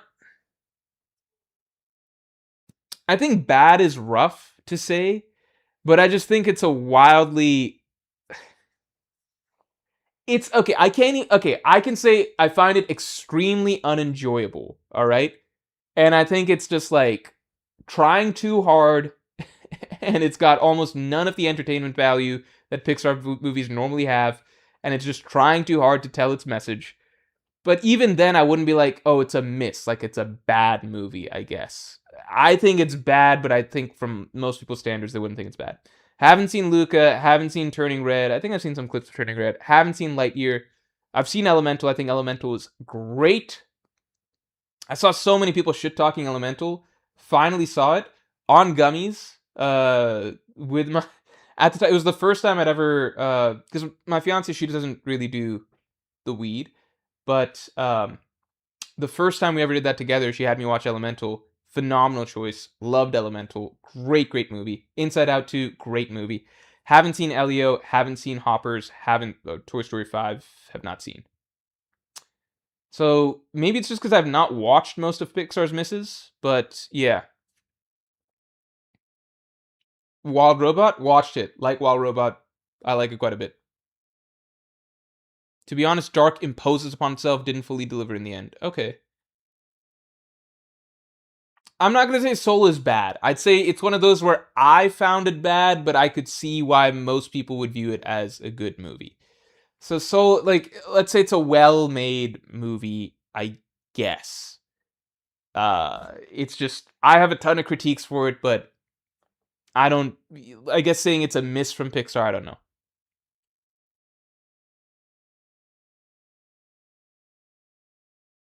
Chillax Reader says, oh, it wasn't the movie. So it wasn't the movie that was great, it was the gummies. No, the gummies helped in terms of, like, visually, Elemental is fucking nuts. The gummies helped with that. So, like, I think I was already sold on the movie the first time they rolled up to the city, Elemental City or whatever the fuck it was. You know? So the moment it rolled up to that, I was like, oh my god. Over the course of the movie, it is a very bold direction that they went, which is that most Pixar movies, they've got like some fun, zany stuff and like kooky shit happening or whatever, right? This really was just two characters, or like a hard commitment to just like an actual fucking romance movie, right? Just a drama of two characters from start to finish. That's very, very bold to do for a children's animated movie. I think they pulled it off phenomenally well. I actually was invested in their romance. It is the tightest character drama that Pixar has ever done. I think it's very hard to do that for a kids movie, period, to actually just commit to a character drama. There's not like some big villain or crazy plot or anything like that. It's just two characters. Just two characters and their relationship that carries the whole movie. And I thought the ending scene that it all led up to was very good as well. Sleep Hut, thanks for the 2. Morj, Kagurubachi content would part my skies. I think I might do it. Because it's at a point where it's like, it's at a point where it's like One Piece is taking so many breaks. It's just, rather than putting out more One Piece content during the breaks, I wonder if people would enjoy Kagurubachi content. I don't know. Oh, are people not, is the opinion on Dark not that good?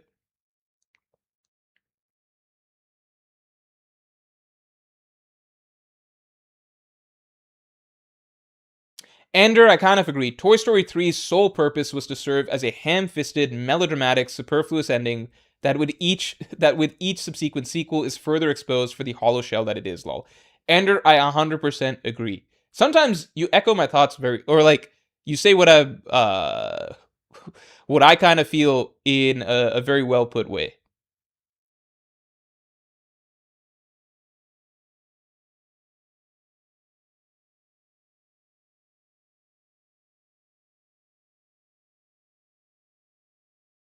Would that be on the main channel or Manga Morj? No, I would probably put Kagurupachi content on the main channel.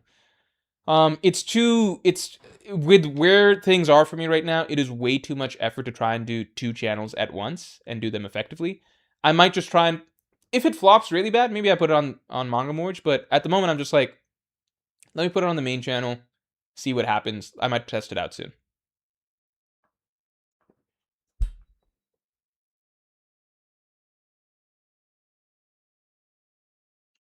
No, we're never doing a mod tier list.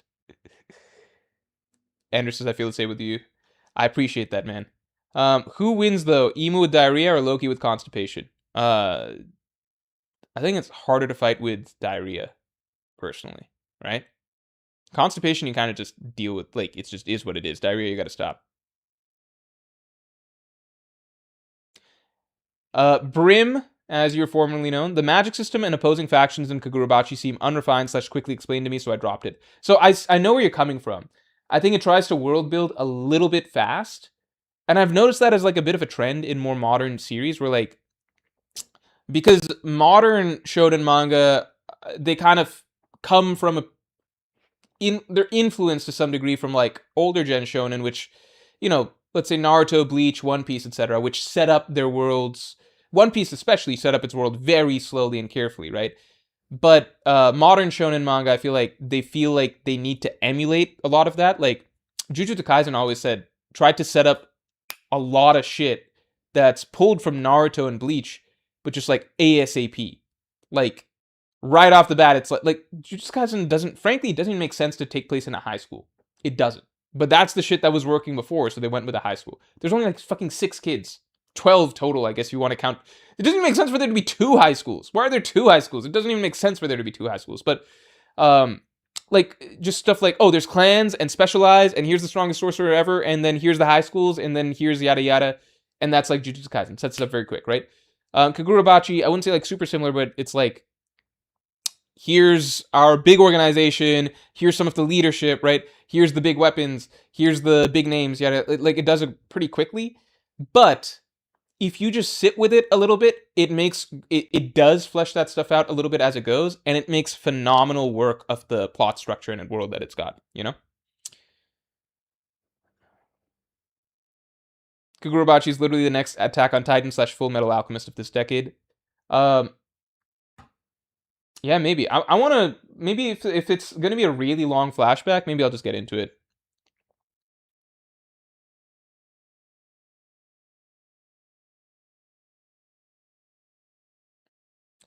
So actually, it says the magic system is basically what every battle shonen has done for the past decade. Everyone gets a unique power, and it can be whatever the author wants to be. I would add with the stipulation, I came to really, really love the magic system once I like came to terms with the idea that what really matters is the 7 swords, right? Because before, when I first got into it, I didn't like the idea that there's like 7 swords that are just like super strong and that they just have way more powers than everybody else. But as the series progressed, I began to realize that no, this is a really cool take on power systems in general, which is like, from the get-go, there's going to be 7 characters, 7 wielders, and those will emerge and kind of swap spots as the series goes on. But there's going to be really 7 really, really super powerful powerhouse type ability users at a time. Okay? And everybody else has abilities as well, but it's not as important as those characters' abilities. But the series leans into that set of sword wielders having the crazy, crazy powers, and it makes really good work with it, like really good use of that, in the sense that the sword abilities become really, really fascinating, and it becomes more of a quality over quantity thing, whereas like, a standard series, like let's say a My Hero, everybody's got a quirk, yada, yada, yada, some quirks stronger than others, blah, blah, blah, blah, blah. In this one, it's kind of like, yeah, everybody's got some ability, and it's cool to see those, those other fighters and everything like that. But then there's another world, which is like the sword wielders, and that's like 7 super powerhouses in this world. And there's just so much hype and anticipation to really see what those abilities can be at their full potential. And the battles that come with those sword wielders are just insane. They're just insane the further the series goes. Like the best, like peak shonen type stuff. The author leaning into just creating like 7 ability sets that are very, very deeply layered and really, really just wild and cool, right?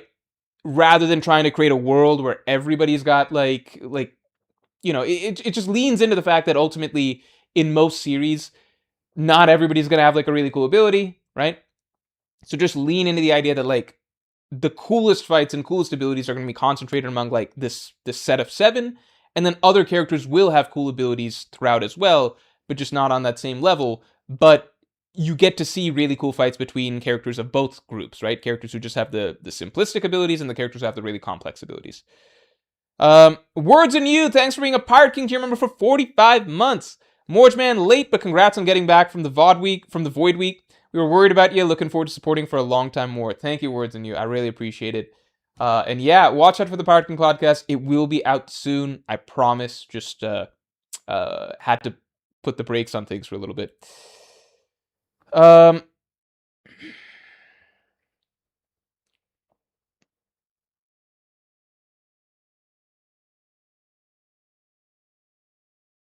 Enchanted Blades immediately make your top 10. Yeah. Yeah, the Seven Swords become its draw. Um, it becomes like it becomes cool. I don't know.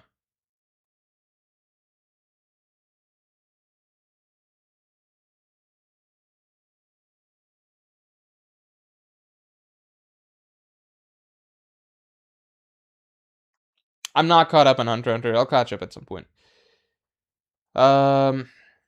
All right, we're probably gonna wrap up stream now. I thought I was gonna get a couple siders over the course of this stream, but this one, it's only 5%. King is back. My goat Morj saved. Thank you. I appreciate that. Yeah, but time flew by. Time flew by.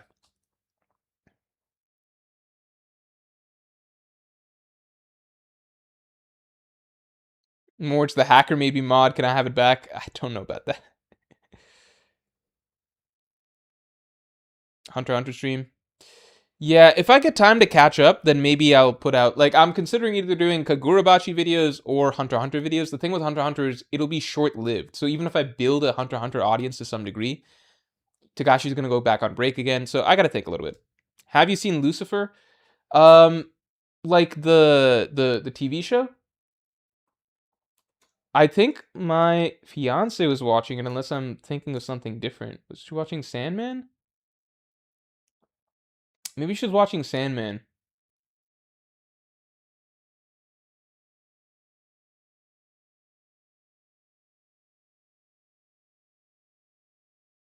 Hold on. Wait, there's a TV show about Lucifer literally from DC Comics? What the heck?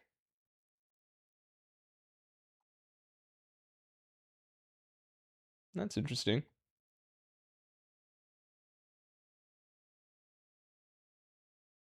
I see Jesus777 says, why was there a break last week? Because my channel got hacked. Unless you're talking about One Piece, in which case there just was a break.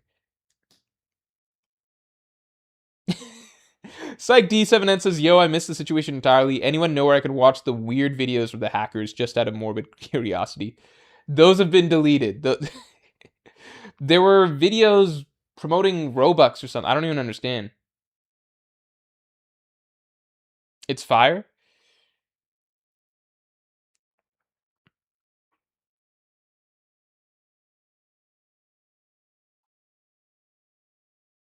Lucifer Fields receive. I never watched any of the CW like Green Arrow, Flash shows.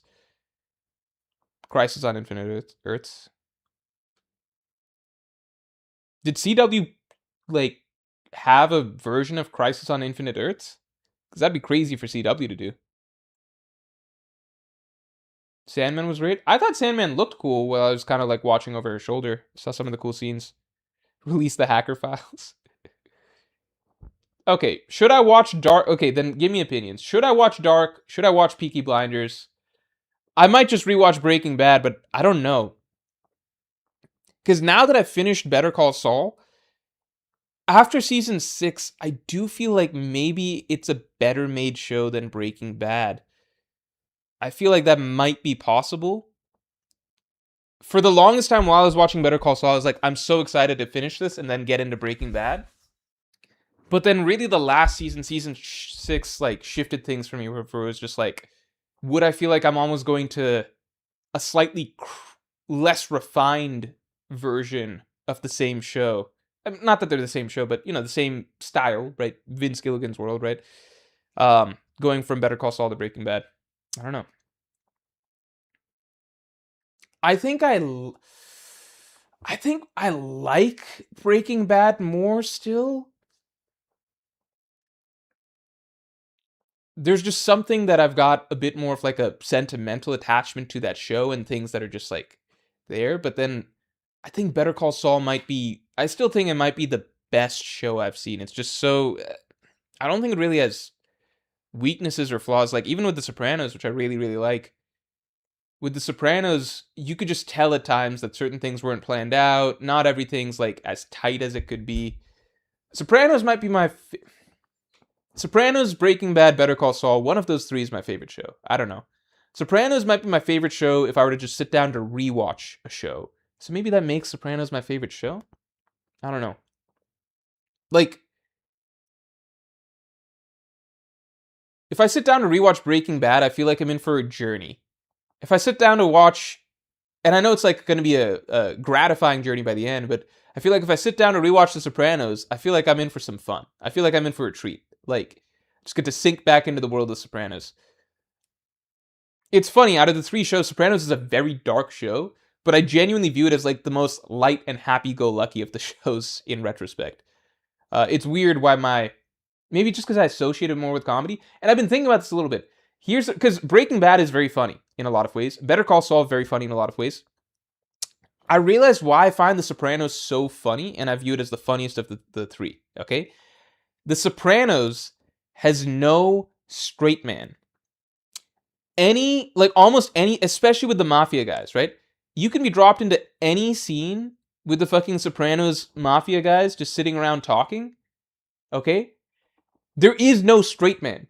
They're all fucking morons. Even Tony, who's the smartest of the bunch, and arguably a smart character in general, in his own way, he's not, I guess you wouldn't say, he can be street smart, but not necessarily, like, let's say, educated. Like, it's just a group of very,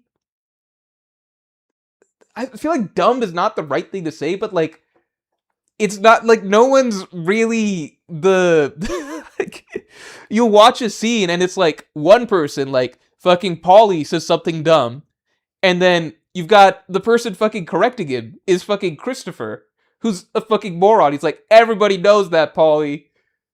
And then he'll say some shit about how Isaac Newton invented gravity because some asshole hit him in the head with an apple.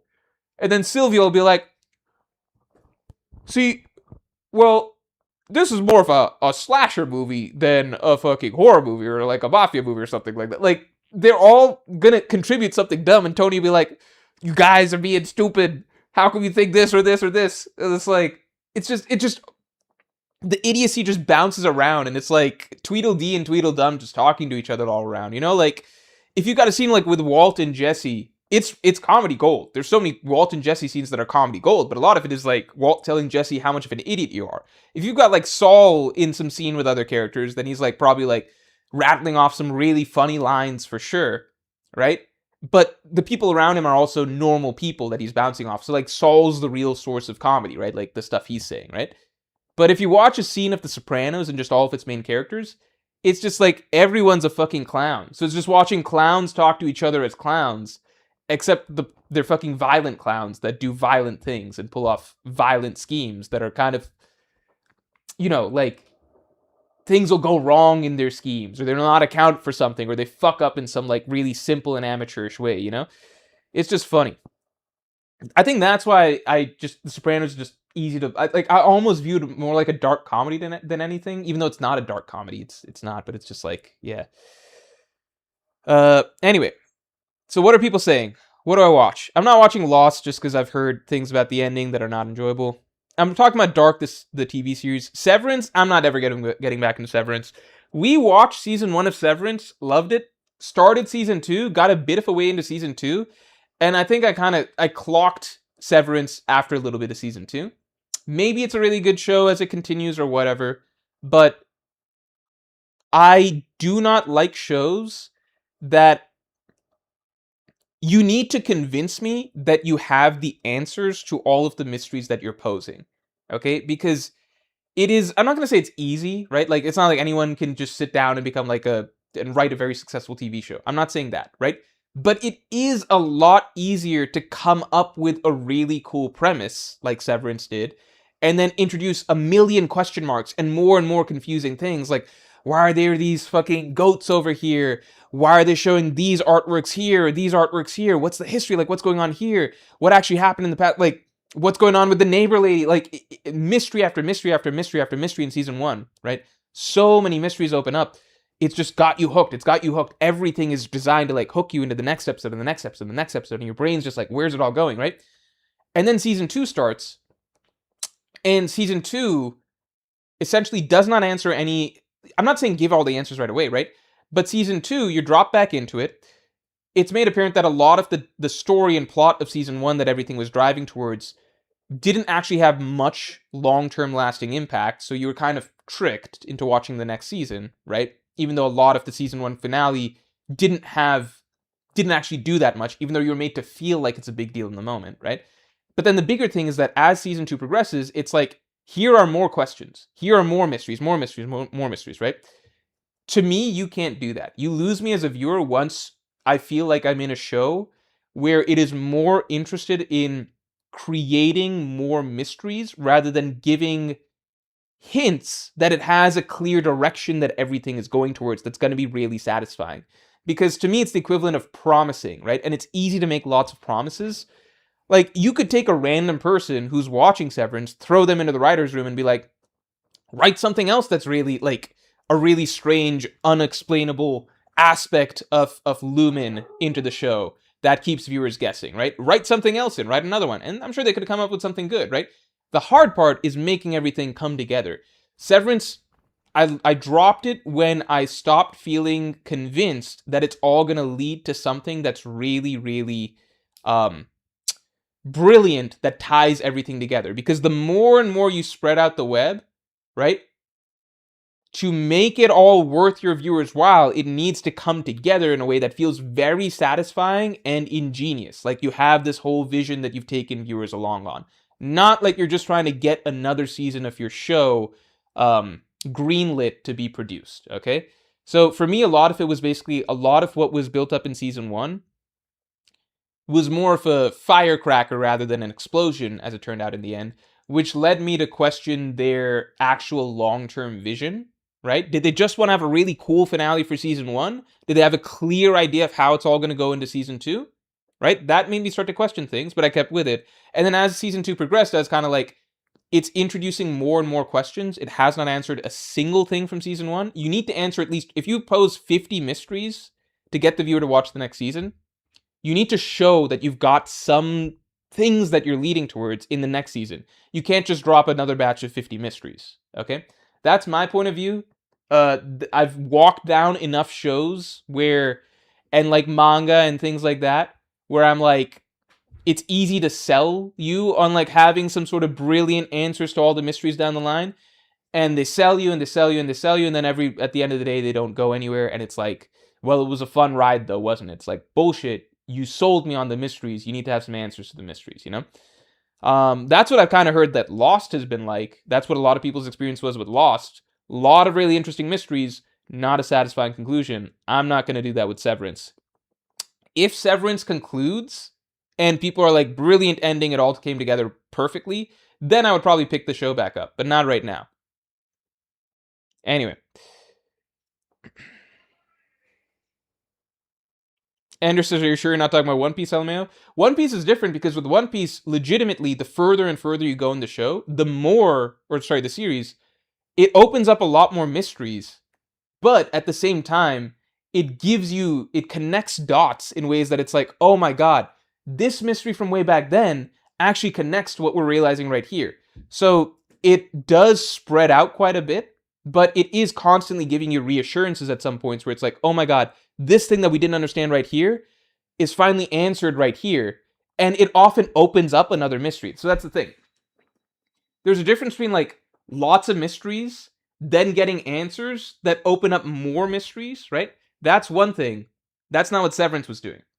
Because One Piece will do stuff like that. It's like, oh my god, this stuff is being answered, but there's one final question that's now being posed, and we need to answer that as well. That's what One Piece does, okay? Lots of mysteries, they get answers, but now there's more things that need to be filled in, but you get the sense that it's all coming together. Like, the big picture's all coming together, you just can't see it yet. Severance is just like, lots of mysteries. Do we get any answers for any of those mysteries? No. You just get more mysteries, more question marks. Don't like that.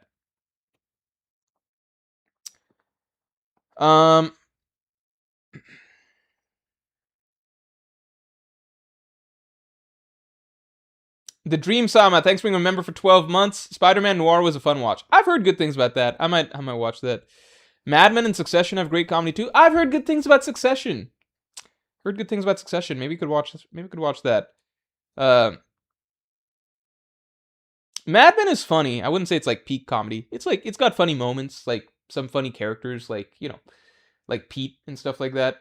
Mad Men, I think, inherently can't be quite as funny as like something like Sopranos and Breaking Bad because Don Draper is a character that they very much try to play straight in the sense that like not just that he's a straight man, but they try not to neutralize Don's sort of like presence and what he embodies, at least in the corporate world, right? They'll show him vulnerable in his like actual weaknesses and insecurities in his private like life and past, but in terms of the image that he's meant to present, there aren't jokes that kind of take the piss out. Like if Don's doing like a big pitch or something, the pitch needs to land, right? Like the presence and everything that Don carries with him into rooms and everything like that is like that of great gravitas and everything like that.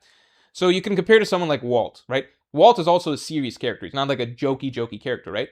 But there's lots of jokes that come out from like Walt and Jesse just interacting because like Jesse's a buffoon and Walt's a genius. And it's kind of some Pinky in the Brain sort of dynamic, right? And you get jokes out of that, right? With Don, it's like they don't really want, the writers don't really have Don sort of like repeatedly bounce off of other characters with like Don just like getting exasperated or going off on a rant or something like that's really funny with other characters, you know? With Don, it's kind of like the buck stops here. Whatever silly tomfoolery, maybe like Peggy and some of the other writers are like having a silly, funny argument or something. But if Don comes into the room, it's kind of like, what are you guys talking about? Do we need to be talking about this? Peggy, just do this. Okay, Don. Done. Right? Like he's kind of meant to have that sort of like the bullshit is always cut as soon as that goes through. Roger Sterling, really funny. When I first watched Mad Men when I was in high school, I actually missed like 90% of Roger Sterling's humor. When I watched it again later on, I was like, this character's fucking hilarious. I was surprised in high school when I found out that Roger Sterling is like, I found out later on he was like a very well liked character. I was like, that guy, why? But now I've realized he was like the secret shining star of the show.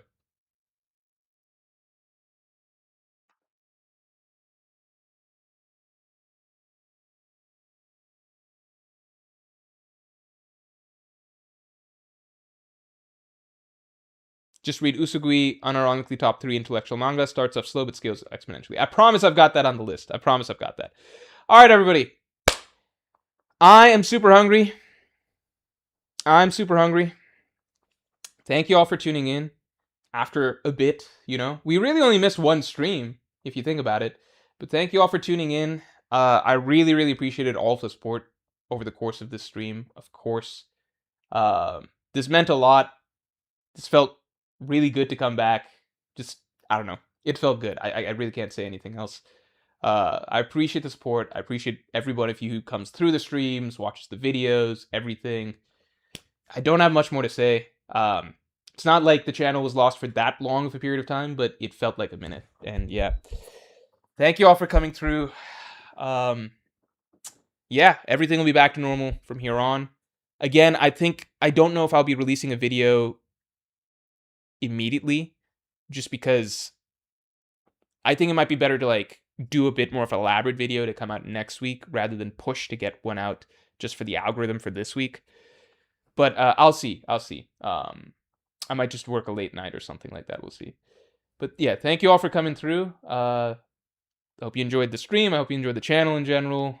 We're back. And yeah, thank you all for the support throughout this. And with that, I will talk to you all later.